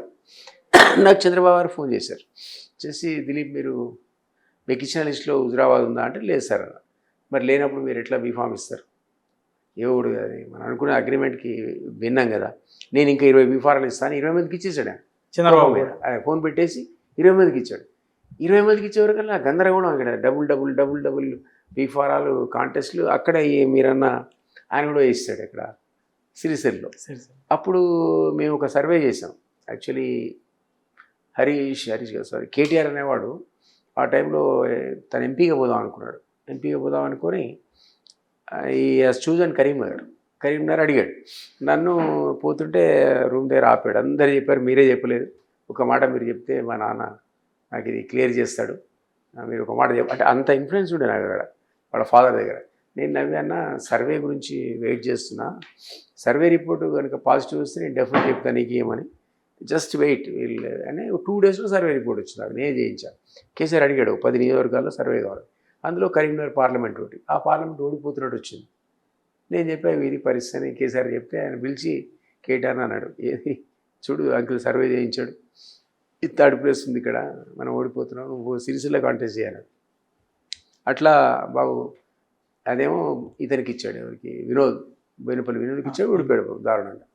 ఈయన పోయి గెలిచాడు. గెలిచే సందర్భంలో ఏమైంది, ఈ డబుల్ బీఫామ్ల గొడవలో అక్కడ కూడా ఒక టీడీపీ ఆయన నామినేషన్ చేశాడు అందరి దగ్గర. మళ్ళీ అప్పుడు చంద్రబాబు దగ్గర దీనిలో సీఎం రమేష్ ఇప్పుడు ఏమైందంటే, ఇప్పుడు పోయి మేము అందులో కూర్చొని మళ్ళీ అర్జెంట్ కేసీఆర్ అప్పుడు తీసుకుపోయి అప్పుడాకా పోయి చంద్రబాబుతో అక్రాస్ ద టేబుల్ మాట్లాడుకొని అందరికి మెసేజ్లు ఇచ్చారు, విత్డ్రా చేసుకోండి. టీడీపీ వాళ్ళు దాదాపు ఒక 12-13 మంది విత్డ్రా చేసుకున్నారు, ఇంక్లూడింగ్ మీరు చెప్పే సిరిసిల్లకేమో ఈయన చెప్పాడు సీఎం రమేష్. సపోజ్ అతను అట్లే ఉండుంటే చాలా చోట్ల అంటే అక్కడ టీడీపీ క్యాండిడేట్ ను సీఎం రమేష్ విత్డ్రా చేయించాడు కేటీఆర్ కోసం. సో అది ఆయన అనేది అది ఆ డబుల్ బీఫామ్ విత్డ్రా చేయించకపోతే ఆయనకు 100-200 ఓట్లు వచ్చినా ఈయనకు వచ్చిందే 150 మెజారిటీ కదా, ఈయన గెలవడు కదా. సో అందువల్ల నేను గెలిపించాను క్లెయిమ్ చేస్తున్నట్టున్నాడు ఆయన. అట్లా చాలా చోట్ల జరిగింది. ఒక దగ్గర యాక్చువల్లీ అప్పుడు ఎవరు వేసిన టీడీపీ గెలిచాడు. అప్పుడు ఎవరు వేశారు సిరిసిల్ల నుంచి టీడీపీ క్యాండిడేట్? ఐడియా లేదు కానీ వేశారు అక్కడ కూడా వేశారు కాబట్టి ఇప్పుడు సీఎం రమేష్ అంటున్నాడు. అతను కీలకంగా ఉన్నాడు కదా, వాళ్ళందరికీ మెసేజ్ ఇచ్చి విత్డ్రా చేసుకున్నప్పుడు బహుశా కేటీఆర్ అడిగి ఉంటాడు, నారుడు విత్డ్రా అర్జెంట్గా చేయించని, చేయించుంటాడు. అప్పుడు సీఎం రమేష్ టీడీపీలో చాలా కీలక పాత్ర, చంద్రబాబు దగ్గర ఈ కూటమికి ఆయన కీలక వ్యక్తి, నేను ఆయన ఇద్దరం కీలక వ్యక్తులు కాబట్టి ఆయన రూల్ అట్లా ఉంది అక్కడ. అది విత్డ్రా చేసుకోకపోతే మరి 100 ఓట్స్ వచ్చిన పడిపోయాడు ఈయన, 150 ఆయన కొంచెం మెజారిటీ. సో ఆ కాడ నుంచి దాన్ని ఉండొచ్చు. అట్లా చాలా చోట్ల జరిగి ఒక్కో దగ్గర అసలు మా అభ్యర్థి బదులు టీడీపీ కూడా గెలిచాడు ఓ దగ్గర. నేను అనుకుంటా అది దయాకర్ రెడ్డి అనుకుంటా, చనిపోయిన కొత్తకోట దయాకర్ రెడ్డి, అతను గెలిచాడు అక్కడ తన ఈ బీఫామ్. అట్లా గందరగోళ పరిస్థితి మీరు అన్నట్టు. ఆ మహాకూటమి ప్రాపర్గా గ్రౌండ్ కాలే, ఈ కన్ఫ్యూజను, డబుల్ బీఫారాలు, ఇదంతా ఆయన ఒక్క బీఫామ్ ఎక్స్ట్రా ఇచ్చినందుకు కెప్టెన్ లక్ష్మీకాంతరావును కాదనలేక ఇచ్చి పంపించాడు. అది చంద్రబాబు కమ్యూనిస్టులకు కేటాయించాడు. కమ్యూనిస్టులకు ఇచ్చిన సీట్ నువ్వు ఎట్లిస్తావు అని అదే గొడవ. ఆ గొడవతో మీరు ఇద్దరు అంటే సీనియర్ పొలిటీషియన్స్ చూశారు, ఒకరు మాధవరెడ్డి, ఒకరు కేసీఆర్. మాధవరెడ్డిలో మీకు బాగా నచ్చింది నచ్చంది ఏంటిది? కేసీఆర్లో మీకు బాగా నచ్చింది నచ్చంది ఏంటిది? ఒకటి నచ్చడం నచ్చకపోవడానికి కాదు, ఇద్దరు టాల్ పర్సనాలిటీస్, ఎవరికి వాళ్ళు టవరింగ్ పర్సనాలిటీస్. బట్ మాధవరెడ్డి అంటే ఉంటాయి కదా, ప్రతి మనిషి దగ్గర స్ట్రెంత్ ఉంటుంది, కాయిన్స్ 2 sides లా ఉంటాయి కదా. అంటే ఈ ఇద్దరులో మాధవరెడ్డిలో బాగా మీకు నచ్చిన అంశం ఏంది, ఇది ఉండకుంటే బాగుండు అనుకున్న అంశం ఏంది? అట్లనే కేసీఆర్ లో మీకు బాగా నచ్చింది నచ్చంది? ఆయన మాధవరెడ్డి గారు ఒక మాట అంటే అది ప్రాణ ఏమంటారు కదా, ప్రాణ జాయ పర్ వచన జాయ అని, ప్రాణవన్న పోవాలి కానీ మాట పోకూడదు అని అంటారు కదా, హాస్టైల్ అని మాట ఇచ్చా అంటే వెనుకపోడు ఆయన అసలు. అది గ్రేట్ మ్యాన్. అది కూడా హానెస్ట్, 100% హానెస్ట్. కేసీఆర్ మనం అనలేం కదా హానెస్ట్, మన ఈ విషయం నేను చెప్పకూడదు, కానీ అట్లా మీరు దాంట్లో కంపేర్ చేయలేరు. ఈయనని అడిగితే ఉద్యమం మరి ఎట్లా నడుపుతారు ఉద్యమం? ఊరికేనే నడుస్తుందా? మీరు అడిగారని కూడా కేసీఆర్ని, ఏంటి సార్ ఇది ఇట్లట అట్లట అంటే ఊరికే నడుస్తుందా అంటాడు. ఏదో ఫైనాన్సెస్ లేకుండా తెలంగాణ రాజకీయ పార్టీ ఎట్లా నడుపుతాడు? సో దానివల్ల ఆయనకున్న జస్టిఫికేషన్ ఆయనకుంది. బట్ ఆయన వేరు ఈయన వేరు ఆ విషయం. ఇంకోటి ఈయనేమో ఒక ఉద్యమాన్ని అంత పెద్ద ఎత్తున లేపాడు ఆయన. చాలామందికి మోసాలు జరిగి ఉండొచ్చు, నాలాంటి వాడికి సీట్ రాకపోవచ్చు అని అడిగి ఒక రోజు బాగా క్లోజ్ ఉన్న సందర్భంలో నేను సరే ఒకే సీటుకి 10 మందికి నీకేస్తాపు అని ఎట్లా చెప్పగలుగుతారు సార్ మీరు? 9 మంది మోసపోయినట్టే కదా, ఒకటికే బీఫామ్ ఇస్తే అని అడిగాను. అప్పుడు ఇంటిమేసీ బాగా వచ్చింది, ఇద్దరే ఉండేవాళ్ళం, రకరకాల ముచ్చట్లు నడుస్తుండేవి. దాని అన్నాడు దిలీప్, ఆ టైంలో తెలంగాణ ఉద్యమం లేదు, మనం స్టార్ట్ చేసాం. ఈ 10 మంది పోయి వాడి బంధువులను, చుట్టాలను, ఫ్రెండ్స్ని ఎవడికి వాడు లేపి జై తెలంగాణ అంటుంటే ఒక అట్మాస్ఫియర్, ఒక వాతావరణం క్రియేట్ అవుతుంది. ఆ తర్వాత ఎవడో ఒకటి గెలిచే పరిస్థితి ఏర్పడుతుంది అక్కడ, వీడి శక్తి వాడి శక్తి కలిసి. కాబట్టి అదైతే మనం నిర్మాణం చేయలేం కదా. అందుకని 10 మంది కూడా వర్కౌట్ చేయబడి ఎవడు గెలిచి మనకేంటి అన్నాడు. ఈ 10లో ఎవడు గెలిస్తే మనకేంటి, మన సీట్ రావాలి, ఎవరో ఒకరు మనోళ్ళు గెలవాలి, అది ఆయన లాజిక్. మీరేమంటారు దానికి? అందులో నేను కూడా బలైనా, అది వేరే విషయం. బట్ ఆయన లాజిక్ అది. ఎట్లా చెప్పు, నువ్వు ఎట్లా నిర్మాణం చేస్తావు సార్? నీకున్న లిమిటెడ్ శక్తితో నీకు ఉద్యమ నిర్మాణం అనేది ఎట్లా సాధ్యపడుతుంది? ఇంతమంది తిరిగితే ఒక అట్మాస్ఫియర్ క్రియేట్ అయ్యింది కదా అన్నాడు. లేపులో ఎవడు కలిసి మనకేంటి అన్నాడు.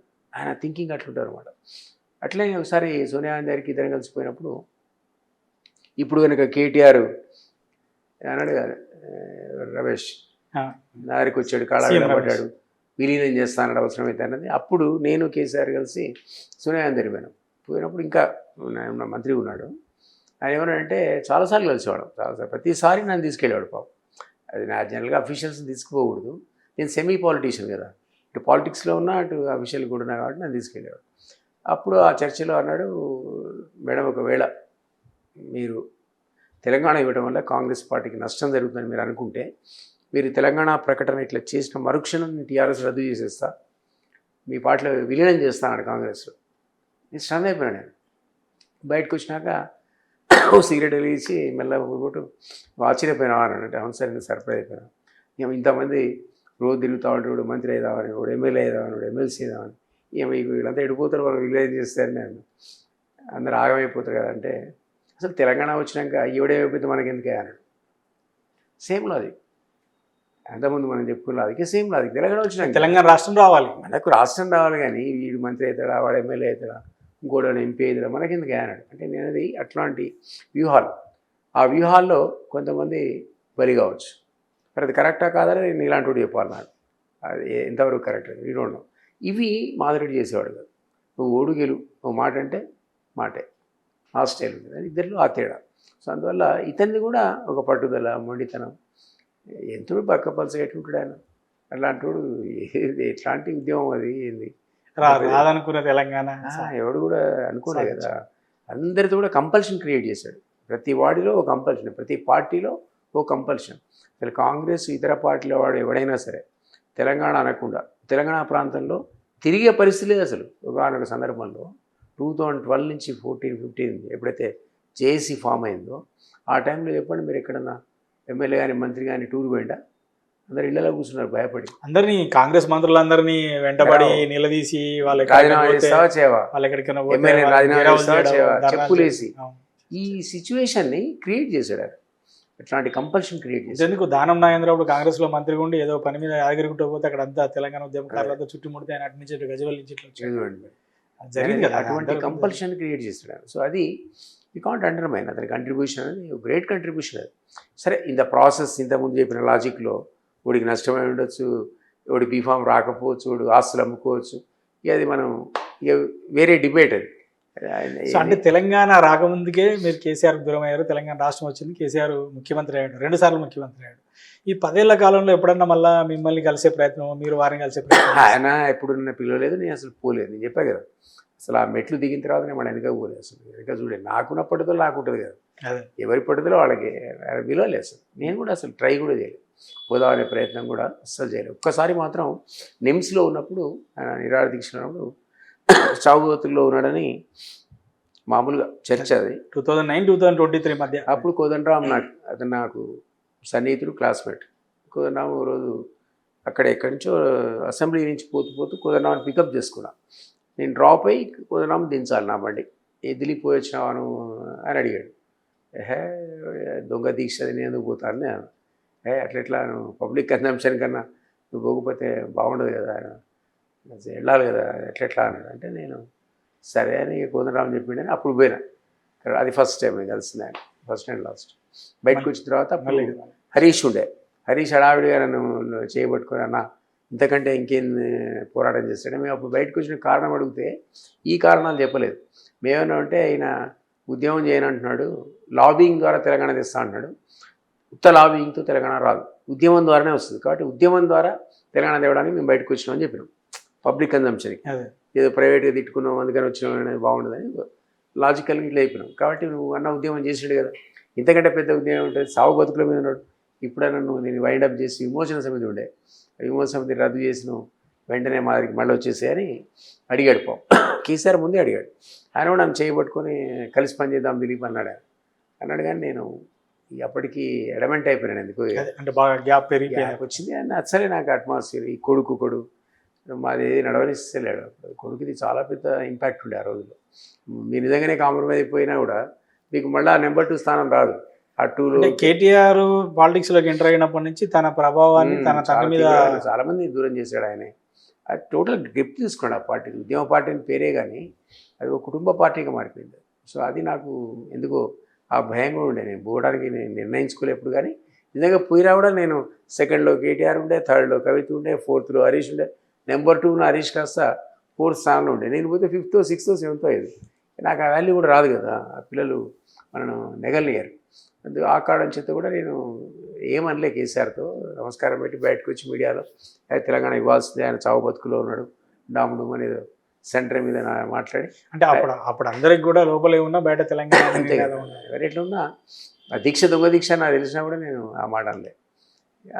అందరం కూడా ప్రతి వాళ్ళు కూడా ఆ దీక్షను ఒక సాకుగా ఏదో ఒక ప్రకటన కేంద్రం నుంచి రాబట్టాలనేటువంటి ప్రయత్నం చాలా సీరియస్ జరిగింది. దానికే దొంగ దీక్ష నాకు కూడా తెలుసు, అందరికీ తెలుసు. కానీ బట్ వీ కాంట్, అది మనం ఎవరం కూడా ఆ మాట బయటకు అనలే. అప్పుడు నిజం కూడా ఆ దీక్ష వల్లనే ఫస్ట్ ప్రకటన డిసెంబర్ 9, 2009 ప్రకటన వచ్చింది. సరే, మళ్ళీ డిసెంబర్ 9, 2009లోనే డిసెంబర్ 23 ప్రకటన కూడా ఉంది. వెనక్కి తీసుకుంటున్నాను. వెనక్కి పోయినా ఇక అది బేస్ పడ్డది. అక్కడ బేస్ అయితే బేస్ పడి ఇక తర్వాత ఎంత ఆందోళన ఏడు చేసినా మళ్ళీ తెలంగాణ ఇవ్వాల్సిన పరిస్థితి క్రియేట్ అయింది జేఏసీ ద్వారా. అది ఒకసారి అనౌన్స్ చేసి కమిట్ అయిపోయినట్టుగా అయిపోయింది. అది నిర్ణయం చేసుకున్నారు ఇక వాళ్ళు. జేఏసీ ఏర్పడిన తర్వాత అది ఇంకా సీరియస్ అయింది. ఉద్యోగుల సమ్మె తర్వాత ఇలా అమరుల బలిదానాలు ఇవన్నీ కూడా కాంగ్రెస్ బాగా ఇన్ఫ్లుయెన్స్ చేసినాయి. సో అది కూడా రాజకీయ వ్యూహాలు ఎత్తులు వేయడంలో కేసీఆర్ అంటే పై చేయి ఉంటాడా, చంద్రబాబు పై చేయి ఉంటాడా? అది చెప్పడం కష్టం. ఇద్దరు తిట్టలే కదా, మామూలుడేం కాదు ఇద్దరు. ఆయన ఒక వ్యూహకర్త, ఈయన ఒక వ్యూహకర్త. ఒక్కొక్కరిది ఒక టైం వస్తుంది. ఈయన ఒక అంశాన్ని ఎంచుకున్నాడు, ఉద్యమం అనే అంశాన్ని. తెలంగాణ అంశం అనేది ఆయన ఎంచుకునే అంశం చాలా గొప్పది. స్ట్రెంత్ ఉంది అందులో. ఆ స్ట్రెంత్ వల్ల ఆయన ఏం చేసినా కమ్ముకోపోయింది. ఆ అంశమే ముందుకు వచ్చింది తప్ప వేరే కాదు. ఈ చంద్రబాబు గారికి ఒకసారి ముందుకు వెనుక వ్యూహాలు డెఫినెట్లీ అతను కూడా ఒక విజనరీయే కదా. అవునన్నా కాదన్నా మీకు సైబర్ సిటీ దానికి ఆద్యుడతనే రకరకాల డెవలప్మెంట్ యాక్టివిటీలో తన అఫీషియల్ రివ్యూస్ కానీ ఇవన్నీ మనం చూస్తాం కదా. కొద్దిగా వర్కాలిక్ ఆయన చంద్రబాబు. నాకు కారణాన్ని వీళ్ళలేదు. ఈయన స్టైల్ వేరు. నువ్వు ఆఫీస్ పోతే పోకుంటే అనుకునే సాధిస్తాడు. కేసీఆర్ గారు ఎక్కువగా పరిపాలన మీద దృష్టి పెట్టాడు, ఫైల్స్ చూడడానికి ఒక విమర్శ ఉంది. అవసరమైతే చూస్తాడు, లేకుండా చూడదు. చాలా తను అనుకున్న సాధిస్తాడు. ఏది కావాలో చేసుకుంటాడండి. నీలోనే పట్టించుకోడు. ఈ రొటీన్ ఫైల్ చూడడం అని చికాకు అని. తన ఆబ్జెక్టివ్ ఒకటి ఉంటుంది, అది చేసినా తెలియదు. అట్లుంటుంది అనమాట స్టైల్. మీరు ఒక కేసీఆర్ గారికి పిఎస్గా చేశారు, ఎమ్మెల్సీ కూడా చేశారు మా దగ్గర. అంటే మీ అబ్జర్వేషన్లో కేసీఆర్ గారు రెండవసారి ముఖ్యమంత్రి అయిన తర్వాత మళ్ళీ అంటే ఓటమి పాల్గొనడానికి కారణం ఏంటి అనుకుంటున్నారు?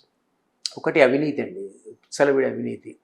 ఆ కుటుంబ పరిపాలన చాలా విపరీతం అయిపోయింది. అసలు కేటీఆర్ అహంకారం అసలు ఇంకా కేసీఆర్ కంటే ఎక్కువ కేటీఆర్కి ఉంది అహంకారం. ఆశ్చర్యం పిల్లాడికి అట్లా ఉండకపోతే కొంత అది కూడా కారణం.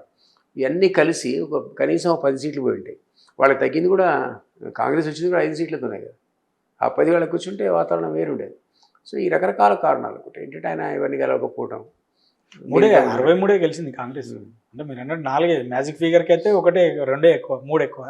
61 ఉండాలి. ఈ 10 వాళ్ళు జస్ట్ ఈ వీటి వల్ల లేకపోతే అంటే టెలిఫోన్. ఎందుకు కేటీఆర్ రాజకీయాల్లోకి రావడమే లేటుగా ఎంట్రీ అయ్యాడు. ఎంట్రీ అయినప్పటి నుంచి కూడా కేటీఆర్ తన తండ్రి అయిన కేసీఆర్ మీద తన యొక్క ప్రభావాన్ని చూపించడం మొదలుపెట్టిండ. అట్లానే ఏం లేదు. ఆ బాబుకు ఒక వ్యాక్యూమ్ ఉంది అక్కడ. ఇప్పుడు మీరు వస్తారు, కేసీఆర్ మీకు గెలవడు, ఆయన వచ్చి కూర్చుంటాడు కింద. కేటీఆర్ అందుబాటులో మీకు ఉన్నాడు, మీరు ఎవరు గెలుస్తారు? ఈయనైతే గెలుస్తారు కదా. అట్లా ప్రతి ఒక్కళ్ళు గెలవడం మొదలుపెట్టాడు ఆయన. ఆ రకంగా గ్రిప్ తీసుకున్నాడు. హరీష్నే పక్కకు జరిపి ఈయన, హరీష్కి యాక్సెస్ లేదు కదా, ఇంట్లో ఉండడు కదా. ఇప్పుడు వస్తాడు పోతాడు. స్టార్టింగ్లో ఉండేవాడు కానీ ఈయన వచ్చినాక టీఆర్ఎస్ పెట్టిన కొత్తలో కేటీఆర్ పాలిటిక్స్లోకి వచ్చే వరకు రెగ్యులర్గా నందినగర్లో హరీష్ రావు ఉండేవాడు. ఇప్పుడు ఈయన వచ్చిన తర్వాత ఆ గ్యాప్ వచ్చింది. ఇతను ఆ స్థానాన్ని ఫిల్ చేశాడు, చేసి క్యాప్చర్ చేశాడు వర్చువల్లీ. అంటే అది అవకాశాన్ని ఈవెన్ అమ్మాయి కూడా ఇలే. కేటీఆర్ యొక్క చిత్రతన లేదా కేసీఆర్ ఉద్దేశపూర్వకంగా కేసీఆర్ తర్వాత కేటీఆర్ అని ప్రమోట్ చేసుకుంటూ వచ్చాడు వ్యూహాత్మకంగా. ఆయన కొడుకు కాబట్టి వదిలేశాడు. కొడుకు కాబట్టి ఆయన వదిలేశాడు. ఆయన కొంత అసగూసో అది ఉంటుంది కదా కొడుకు మీద. సో అదొక కారణం కావచ్చు. నిజానికి కేటీఆర్ అనేవాడు పాలిటిక్స్లోకి రావాలనుకునే టైంలో జనరల్ సెక్రటరీ చేద్దాం అనుకున్నాడు ఆయన. ఆ టైంలో ఏమనుకున్నాడంటే నన్ను పిలిచి చెప్పాడు, దిలీప్ ఇట్లా జనరల్ సెక్రటరీ అడుగుతున్నాడు మనోడు, ఇస్తే మళ్ళీ ఇది ఉద్యమ పార్టీ కదా, ఈ ఉద్యమకారులు వీళ్ళంతా ప్రొఫెసర్లు అంతా నో అనేటువంటి అవకాశం ఉంటుంది, కొంచెం నువ్వు మాట్లాడు అందరితో, నువ్వు ఒప్పియాలి అన్నాడు. అంటే ఎంట్రీ ఫస్ట్లో నాకు అప్పచెప్పాడు ఆ పని.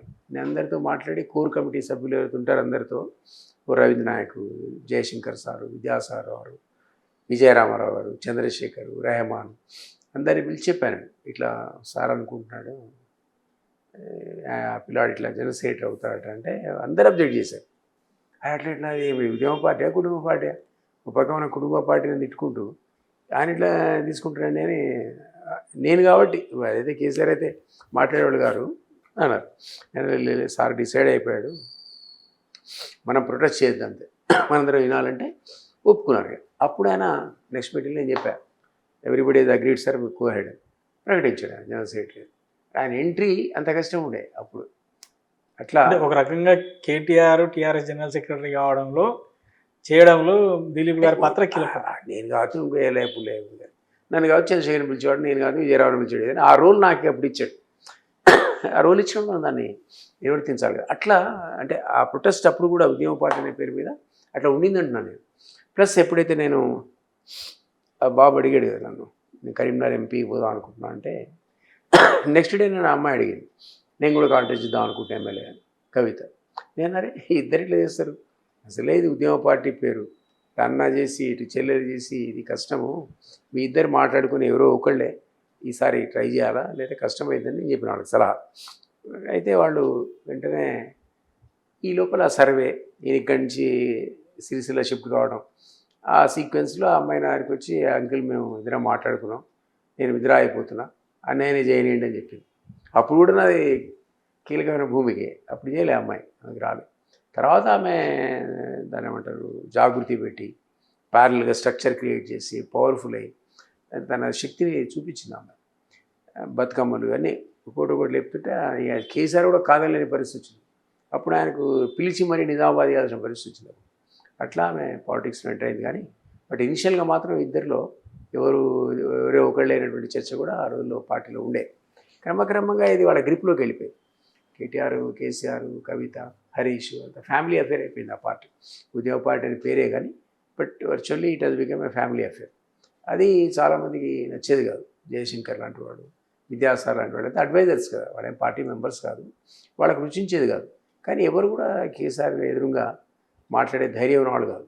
అది నేనున్నా అంటే కేసీఆర్ కొన్ని విషయాలను బయట, అంటే కేసీఆర్కు ఎదురుగా కాదు, కేసీఆర్ ముందు కాదు, బయట వ్యతిరేకించినప్పుడు మీరు ఒకసారి సార్ మేధావులంతా ఈ అంశాన్ని వ్యతిరేకిస్తున్నారంటే కేసీఆర్ ఆ రోజు గొడవైన సందర్భంలో ఎప్పుడు గొడవైన తెలంగాణ భవన్లో ఇక్కడ మేధావులు యాక్చువల్లీ నేను తెల్లారి పిలిచాడు ఆయన నన్ను. నేను వెళ్ళిపోయిన తర్వాత తెల్లారి పిలిచాడు మేడం 11 o'clock, అంటే 1 week తర్వాత. పోయినా, నేను ఫోన్ చేస్తే మర్చిపోయాను మేడం, వెళ్ళలేదైనా. కానీ అది దిగి వెళ్ళిపోతే అటే పోయినా అనేది కరెక్ట్ కాదు. ఆయన మళ్ళీ పిలిచాడు, ఒక 1 వీక్ లోపల నేను అందరినీ కలిసి సంప్రదించి వెళ్ళిపోదామని నిర్ణయించుకున్నాను కదా, వెళ్ళిపోయి అది పాటించి వెళ్ళిపోదాం అనుకున్నాను. ఇది ఆయనకి ఎవరు చెప్పారు, దిలీప్ అందరితో మాడుతున్నాడు వీడియో అడిగితే నాకు ఫోన్ చేశాడు ఆయన, దిలీప్ నువ్వు అర్జెంట్గా మాడాలి నీతో అంటే ఇక కేసీఆర్ కదా పోయాను. పోతే అంటే ఈ సంఘటన గురించి మర్చిపోయాడు ఆయన, నన్ను తిట్టిన సంగతి నేను ఉండనన్న సంగతి మర్చిపోయాడు. నేను రాననేది పక్క పెట్టి ఆ సంఘటన గురించి మాట్లాడాను, ఓన్లీ పాలిటిక్స్ మాట్లాడి ఇంతమంది అన్నా కదా మీరు ఓన్లీ ఉద్యమం మీరు లాబింగే చేస్తున్నారు, లాబింగ్తో తెలంగాణ రాదు, ఉద్యమం ద్వారానే వస్తుంది కాబట్టి మీ అందరం కూడా ఉద్యమం ద్వారానే తెలంగాణ సాధించాలని నిర్ణయించుకున్నాం, మేము బయటికి ఉద్యమం చేద్దాం అనుకుంటున్నాం అని నేను ఎందుకు పోతున్నాం అంటే అది చెప్పలే ఇది కారణమని, అది నా పర్సనల్ నేను చెప్పలే ఇంతకుముందు ఆ కారణం కరెక్ట్ కారణంగా ఉండదని ఇట్లా చెప్పినామని. అది స్టార్ట్ అయింది, ఉద్యమం చేయాలి నేను చేస్తున్నాను పడుకుంటున్నానని, అందుకనే 10 గెలిచినది బాగా అందరినీ పిలిచి మాట్లాడడం. ఎవరో చెప్తారు కదా ఉద్యమం చేస్తే తప్ప తెలంగాణ రాదని లేము, లాబింగ్ ద్వారా అంటే ఎవడు చెప్పిండు ఇది లాబింగ్ ద్వారా తెలంగాణ రాదని అన్నాడు. అంటే ఎవరు అడిగినా చెప్తున్నాడు సార్ మేధావులంతా అదే మాట అంటున్నారు అన్నాను. ఎవడా మేధావి అర్జెంటుగా పార్టీ ఆఫీస్ పోయి తెరాసలో మేధావులకు ప్రవేశం లేనిది తాటికాయాలంత అక్షరాలతో రాసి రాపోరాడు. ఎవడా మేధావి, నేను స్టేజ్ అరేంజ్ చేసి నేను కారు పంపితే నా కారులో వచ్చి నా మైకులో మాట్లాడేవాడు మేధావి అన్నాడు. అంటే వీళ్ళందరినీ మేధావులు పిలిచి కార్లు ఇచ్చి స్పీచ్లు ఇప్పించేవాడు కదా. సో అట్లా మాట్లాడుతున్నాం వాళ్ళ గురించి, వాడా మేధావి ఎవడా మేధావి అట్లా అప్పుడు వచ్చింది ఆ డిస్కషన్. అది లాస్ట్ మీటింగ్ మాది. అది ఆల్మోస్ట్ 3-4 వరకు ఆ రోజు చర్చలు, ఎందుకు పోతున్నావు నువ్వు, ఏం జరుగుతుంది, ఏం ఉద్యమం ఎట్లా చేస్తారు మీరు, అదా ఇదా అని, లాబింగ్ ద్వారానే వస్తుంది, నేను లాబింగ్ చేస్తా, నేను ఉద్యమం చేయను, చూపిస్తాను మీ అందరికీ, లాబింగ్ ద్వారా తెలంగాణ తెచ్చి చూపిస్తా అని. అప్పటికి కూడా ఆయన అదే మాట మీద ఉన్నాడు. కానీ ఈ మాట అనలే, నా ఇట్లా సంఘటన జరిగింది నువ్వేమనుకోవద్దాను లేదా నన్ను అసలు ఆ టాపిక్ నేను మాట్లాడి ఆయన మాట్లాడు మీరన్న ఈ చర్చలే ఉద్యమం లాబింగ్ ఈ చర్చల తర్వాత నేను ఇక ఆయన లేచి తయారుకోవడానికి పోయాడు, మళ్ళీ వస్తా ఉండు అన్నాడు. నేను వెళ్ళిపోయాను లేచి. అప్పటికి 4-5 అవర్స్ డిస్కషన్ ఉండే, ఎంత ఉన్నా అదే కదా నేను డిసైడ్ అంటే అయితే. అప్పుడు ఉద్యమ సమయంలో కూడా కేసీఆర్ గారు ఎక్కువగా బయటకు వచ్చేవాళ్ళు కాదు, 2 నెలలకు 3 నెలలకు వచ్చేవారు, ప్రెస్ మీట్ పెట్టారు, బహిరంగ సభ పెట్టారు. సీఎం అయిన తర్వాత కూడా అట్లనే. అంటే అది కేసీఆర్ యొక్క అంటే ప్రీ ప్లాన్డ్ వ్యూహమా లేదంటే ఆయన నేచర్ అట్లాంటిదా? నేచర్ అది, ఒక్కోసారి హెల్త్ పరంగా బయటికి రాడు, ఒక్కోసారి ఏమో డెలిబరేట్గా రాడు. ఇప్పుడు బయట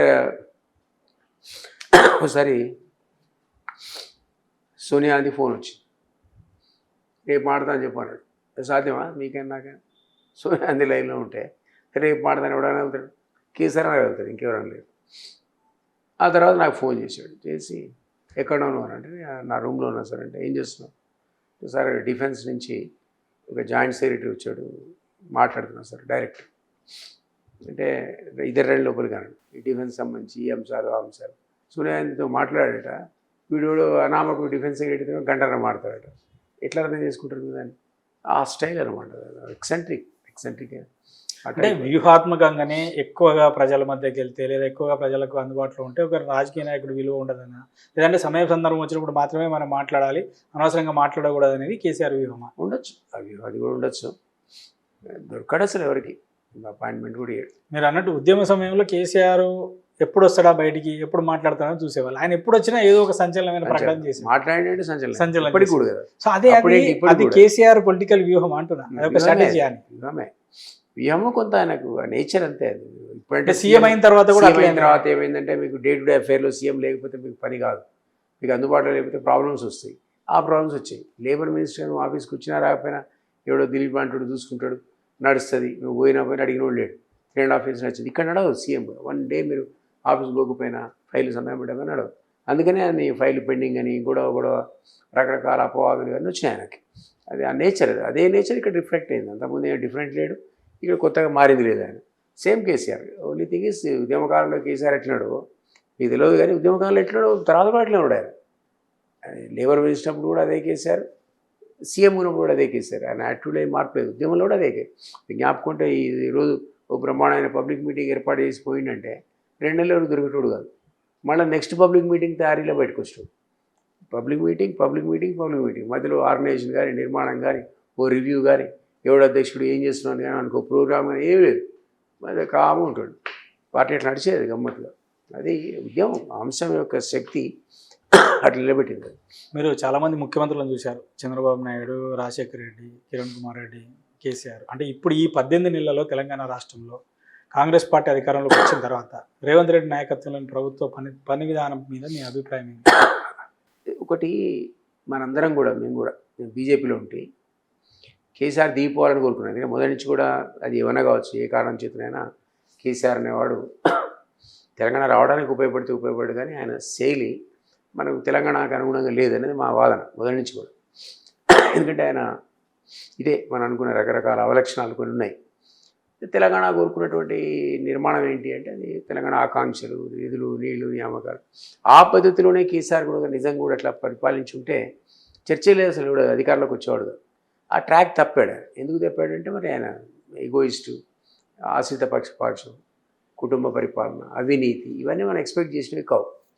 సరే ఇవన్నీ జరిగాయి కాబట్టి దిగిపోవాలనుకున్నాం మనం. మొదటి 5 ఏళ్ళలో అనుకున్నాం, నెక్స్ట్ 5 ఏళ్ళలో ఇంకెక్కువ అనుకున్నాం. ఇట్లా అనుకున్న ప్రతి ఒక్కరు కూడా దిగిపోవాలనేటువంటి సందర్భంలో ఎవరిని కొట్టగలిగేవాడని చూస్తే బీజేపీ కొంతకాలం బండి సంజయ్ నాయకత్వంలో లేచినట్టు లేచి ఆయన తొలగించగానే కొలాప్స్ అయిపోయింది. అవి పోటీగా లేదు అసలు. సడన్గా ఈ పిల్లాడు రేవంత్ అనేవాడు మంచి వాక్చాతుర్యం, రకరకాల మీటింగ్లు, ఒక ప్రయోగం చేసి అతను బాగా సక్సెస్ అయ్యాడు. ఒక్కసారి ఎమర్జ్ అవుతున్నాడు. మా అందరికి కూడా ఈ పిల్లాడు కొట్టగలుగుతాడు అనే ఒక నమ్మకం వచ్చి మాలాంటి వాళ్ళని చాలామంది బీజేపీని వదిలిపెట్టి కోమటిరెడ్డి రాజగోపాల్ కావచ్చు, వివేక్ కావచ్చు, నేను కావచ్చు, ఇంకోళ్ళు కావచ్చు, అందరం పొలమంటే వెళ్ళిపోయినాం అందరికి. ఏది కాంగ్రెస్లో నిజంగా కూడా ఆయన కొట్టగలిగాడు. చిన్న మార్జిన్ అయినా కూడా అది చాలా పెద్ద ఫైట్. అది ఒక పెద్ద మేరు పర్వతాన్ని టెలిఫోన్ స్కామ్ చూస్తారు కదా, టెలిఫోన్ ట్యాపింగ్ స్కామ్ చూస్తే అందరి ఫోన్ వినేవాళ్ళు. ఎక్కడ ఏం జరుగుతుందో వాళ్ళకి తెలుసు. అట్లా గ్రిప్లో పెట్టుకున్నారు ఇంటెలిజెన్స్. మీరు డబ్బులు పంచేది మేము పట్టుబడతాయి, అధికారులేమో వాళ్ళే తీసుకుపోయి రూలింగ్ అభ్యర్థికి ఇస్తున్నాడు. అది ఎంత తేడా వస్తుంది ఎలక్షన్స్లో అంటే ఒక 10-15 సీట్లను ఆ విధంగా మనీ ద్వారా కూడా ప్రభావితం చేశారు వాళ్ళు. లేదా ఇంకో 15 సీట్లు రావాలి కాంగ్రెస్. ఈ డబ్బు సీజ్ చేసే పరిస్థితిలో కొన్ని సీట్లు పోయి ఉంటాయి. ఎంత టెలిఫోన్ ట్యాపింగ్ అనేది అంత ఎఫెక్ట్ ఇచ్చింది. అంటే అంత నెట్వర్క్ పెట్టుకున్నారు వాళ్ళు, అందరి మీద నిఘా పెట్టి. సొంత పార్టీలో ఉన్న హరీష్ అయినా ఓడిపోయా అంటే నేను అంత దాన్ని కూడా అంత వ్యతిరేకత వచ్చిందనమాట. ఈయన దిగిపోవాలనేటువంటిది అంత వ్యతిరేకత ఉండడం వల్ల సరే 3 సీట్లు 5 సీట్లు మొత్తానికి దిగిపోయాడు. దిగిపోయిన తర్వాత వచ్చినటువంటి కాంగ్రెస్ ఈయన శక్తితో వచ్చిన దానికంటే ఆయన దిగిపోవాలనే శక్తి వచ్చినాడు కదా.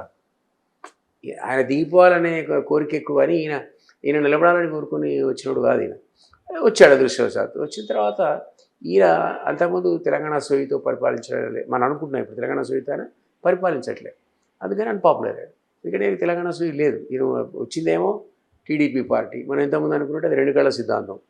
తెలంగాణ ఎంత ఇంపార్టో ఆంధ్ర ఇంపార్ట్. కాబట్టి ఆ సిద్ధాంతంలో ఈయన ఆ రోజుల్లో అక్కడ కాంటెస్ట్ చేసి గెలిచిన వ్యక్తి. సో నిజంగా 100% కమిట్మెంట్ తెలంగాణ పట్ల ఆ పార్టీకి లేదు, ఆయనకు లేదు. ప్లస్ ఆయన ఉద్యమంలో నేరుగా పాల్గొనేది లేదు. ఆయన రైఫిల్ రెడ్డి అనేవాళ్ళు, ఉద్యమకారుల మీద తుపాకీ పట్టుకున్నారు. సో అందువల్ల తెలంగాణ సోయి లేదు అతనికి. ఏ తప్పు అయితే కేసీఆర్ చేశాడో, ఉద్యమకారులకు కాని వాళ్ళను ఉద్యమ ద్రోహులకు మంత్రి పదవులు ఇచ్చి ఆయన తప్పది. ఆయన చేసిన ఇంకో తప్పది కేసీఆర్. అది కూడా ఆయన పడిపోవడానికి ఒక కారణమే. సో ఆయన ఉద్యమకారులు సరైన పద్ధతిలో గౌరవించారు. ఈయన కూడా అదే పద్ధతి ఇస్తున్నాడు. ఈయన కూడా ఇప్పుడు బట్టి ఉన్నాడు. బట్టి ఎవరు? సమైక్యవాది. ఆయన రాజశేఖర రెడ్డి ఎమ్మెల్సీ ఇచ్చాడు కాబట్టి ఢిల్లీలో అందరిలోకి కాగితాలు పంచాడు. తెలంగాణ వస్తే నష్టం, తెలంగాణ వస్తే అంత గాఢాంధకారం వస్తుంది, కాగితాలు పంచాడు. మేము పక్కన తెలంగాణ ఇయ్యాలని వస్తే ఇయ్యద్దని పంచాడు. కాబట్టి నీకు నాకు ఇప్పుడు ఉప ముఖ్యమంత్రి. అదే కొండా సురేఖ మేము అట్లా పోతూ మానకోట నన్ను తొర్రూరులో అరెస్ట్ చేశారు. అరెస్ట్ చేసి సాయంత్రం 7ంటికో 8ంటికో వెళ్ళిపెట్టారు. జగన్ అడ్డుకోవడానికి మేము అంతా బయలుదేరాం. ఎక్కడ అక్కడ అరెస్ట్ చేశారు. రైల్వే స్టేషన్ అక్కడ రాళ్ళు వేశారు ఇళ్ళ మీద. వేసి ఆ కాల్పులు జరిపితే కొండా సురేఖను, కొండా మురళి ఎవరైనా కానీ 9 మంది ఎస్టీ యువకులకు గాయాలు జరిగినాయి. నన్ను వదిలిపెట్టినాక ఎంజీఎం పోయి వాళ్ళందరినీ చూసాడు. ఆమె నీకు మంత్రి తెలంగాణ వచ్చినాక. నేనంటున్నా అసలు తెలంగాణ సోయిలో నీకు లేరా?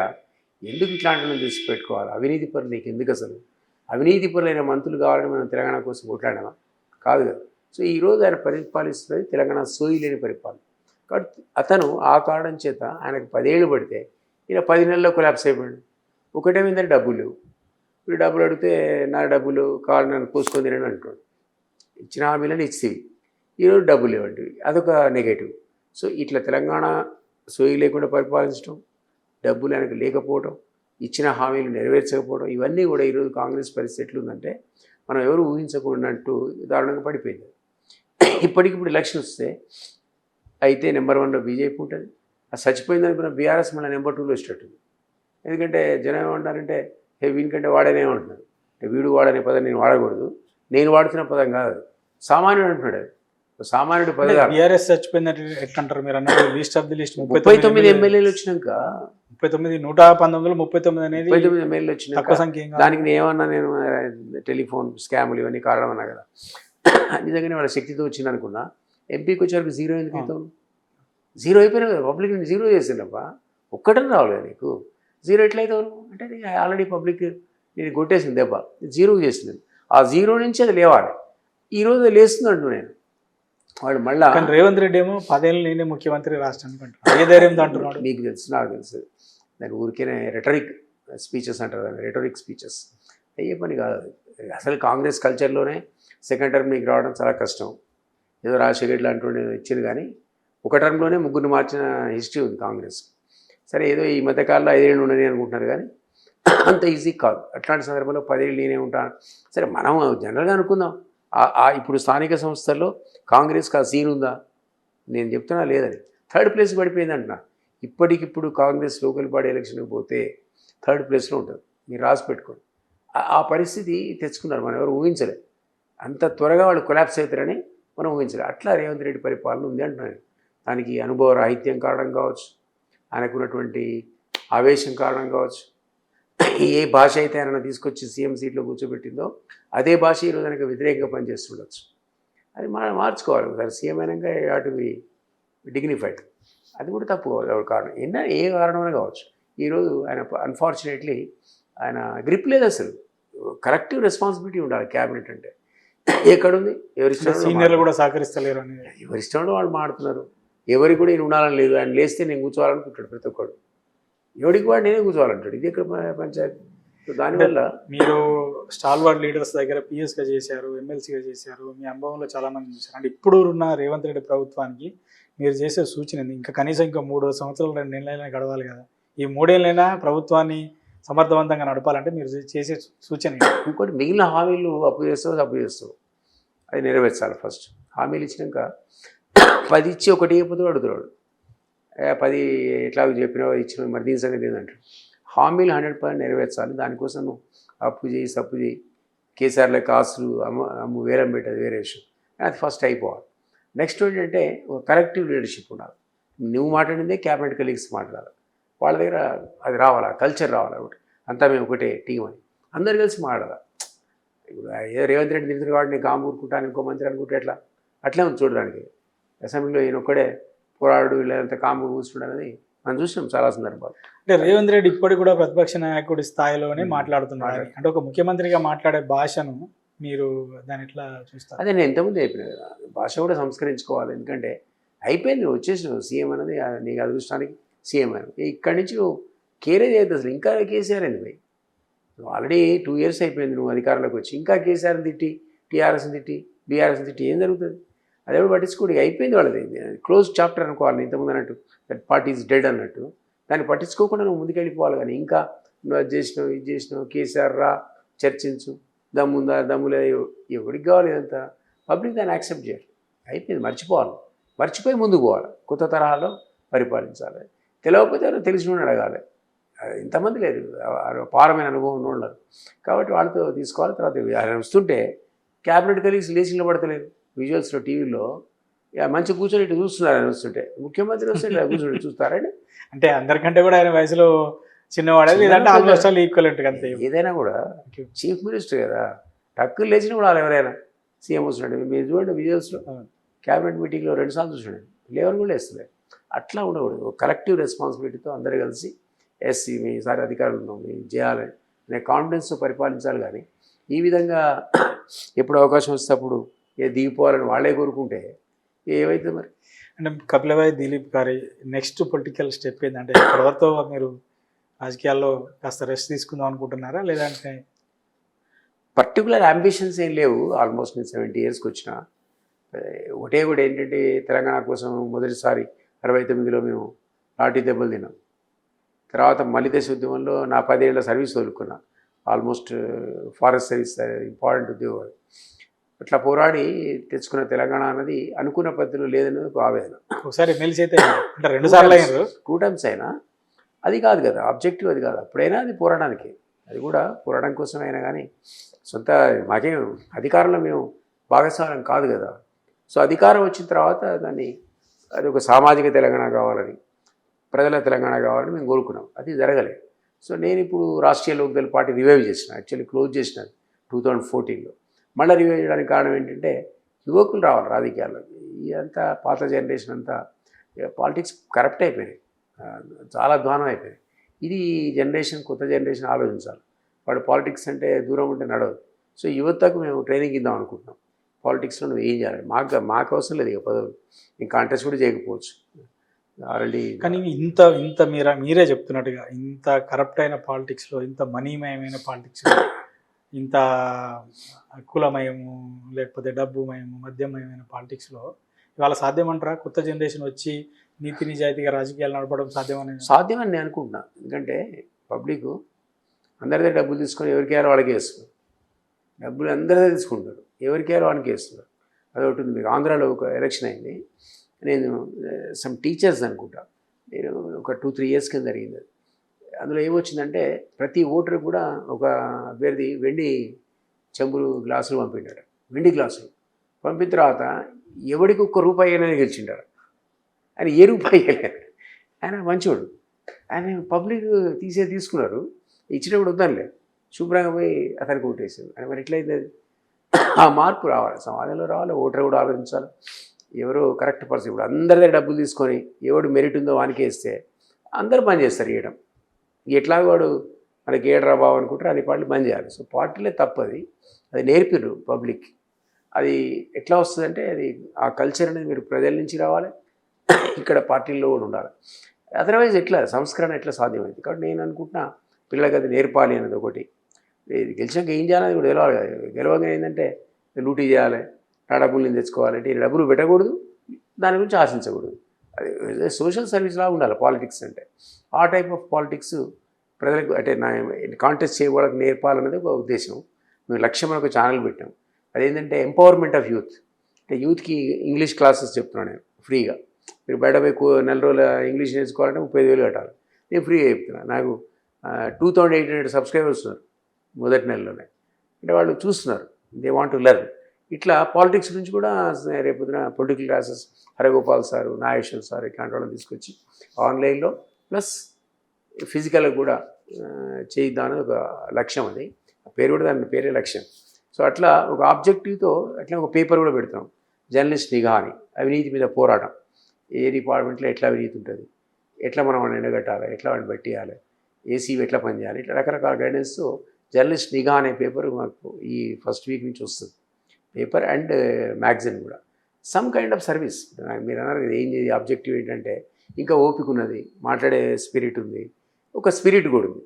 దీన్ని పబ్లిక్కి కన్వర్ట్ చేసి సాధ్యమైనంత వరకు మనకు ఓపిక ఉన్నంత వరకు, అంతేగాని మళ్ళీ గెలిచి మళ్ళీ మంత్రి అయ్యి ఇంకేదో వేయాలంటే ఆలోచన నేను లేదు. సో పబ్లిక్కి ఏదో ఒక సేవ చేయాలనే ఉద్దేశంతో చేస్తున్నాం. మొన్న జాబ్ ఎలా పెట్టాను నేను, స్కిల్ మంత్రి, మా మంత్రి నేషనల్ లెవెల్లో ఉన్న జయంత్ చౌదరి స్కిల్ మినిస్టర్ ఆయన. సో ఆయన అడిగితే సరే నేను ఇన్స్ట్రక్షన్స్ ఇస్తాను, వాళ్ళ ఆఫీసర్లకు ఇన్స్ట్రక్షన్ ఇచ్చాను. సో లక్ష్యం ఛానల్ అది సోషల్ వర్క్ కాబట్టి వాళ్ళందరూ మాకు కోఆపరేట్ చేశారు. 5,000 మంది పిల్లలు వచ్చారు జాబ్ మీద ఒకటే రోజు, 5,000 మంది, 2,500 మందికి జాబ్స్ ఇచ్చినాము. ఇది పాసిబులా? ఏ పాలిటిషియన్ చేయగలుగుతాడా? 2,500 jobs, believe. అది ఒక మాకు సాటిస్ఫాక్షన్. అరే మేము 2,500 పిల్లలకు, నిరుద్యోగులకు మేము ఇచ్చినాం. గవర్నమెంటే చేయలేకపోతుంది, గవర్నమెంటే మీకు జాబ్లు చేయలేకపోతుంది, మేము చేయగలిగినాం. అదే పద్ధతిలో నెక్స్ట్ మళ్ళీ నేను 7th Septemberకి ఎవ్రీ 3 monthsకి పెడతాయి. మళ్ళీ ఖమ్మంలో జాబ్ మేళా పెడుతున్నా. అది ఎందుకంటే నా గ్రాడ్యుయేట్ కాన్స్టిట్యున్సీ ఖమ్మం, నల్గొండ, వరంగల్, అట్లా పాత కాన్స్టిట్యున్సీలో పెడితే ఎవరైనా పిల్లలకు, ఇప్పుడు నాకు ఓటేషన్ కూడా పాపం ఎవరైనా నిరుద్యోగి ఉంటే మనకు కూడా బాధే కదా. అప్పుడంటే తెలంగాణ ఉద్యమంలో బిజీ ఉన్నాం.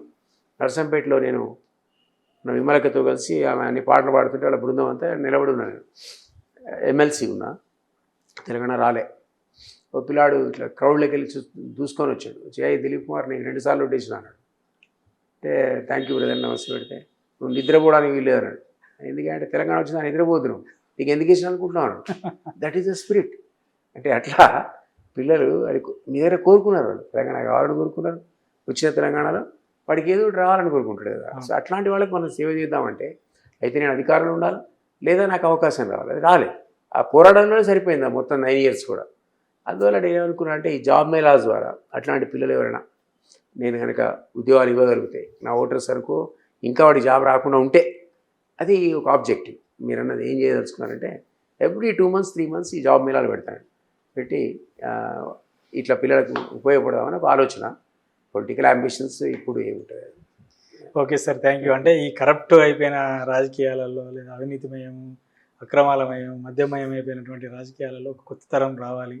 సో కొత్త తరం జనరేషన్ రాజకీయాల్లోకి వచ్చి కొంతలో కొంతనైనా నీతివంతమైన పాలిటిక్స్ చేయాలని ఆశిస్తున్నటువంటి దిలీప్ గారికి, కపిలవాయి దిలీప్ గారికి wish all the best sir. Thank you. Success కావాలి. Thank you. ఈ విలువైన సమయాన్ని ఇచ్చి మాకు థ్యాంక్ యూ వెరీ మచ్.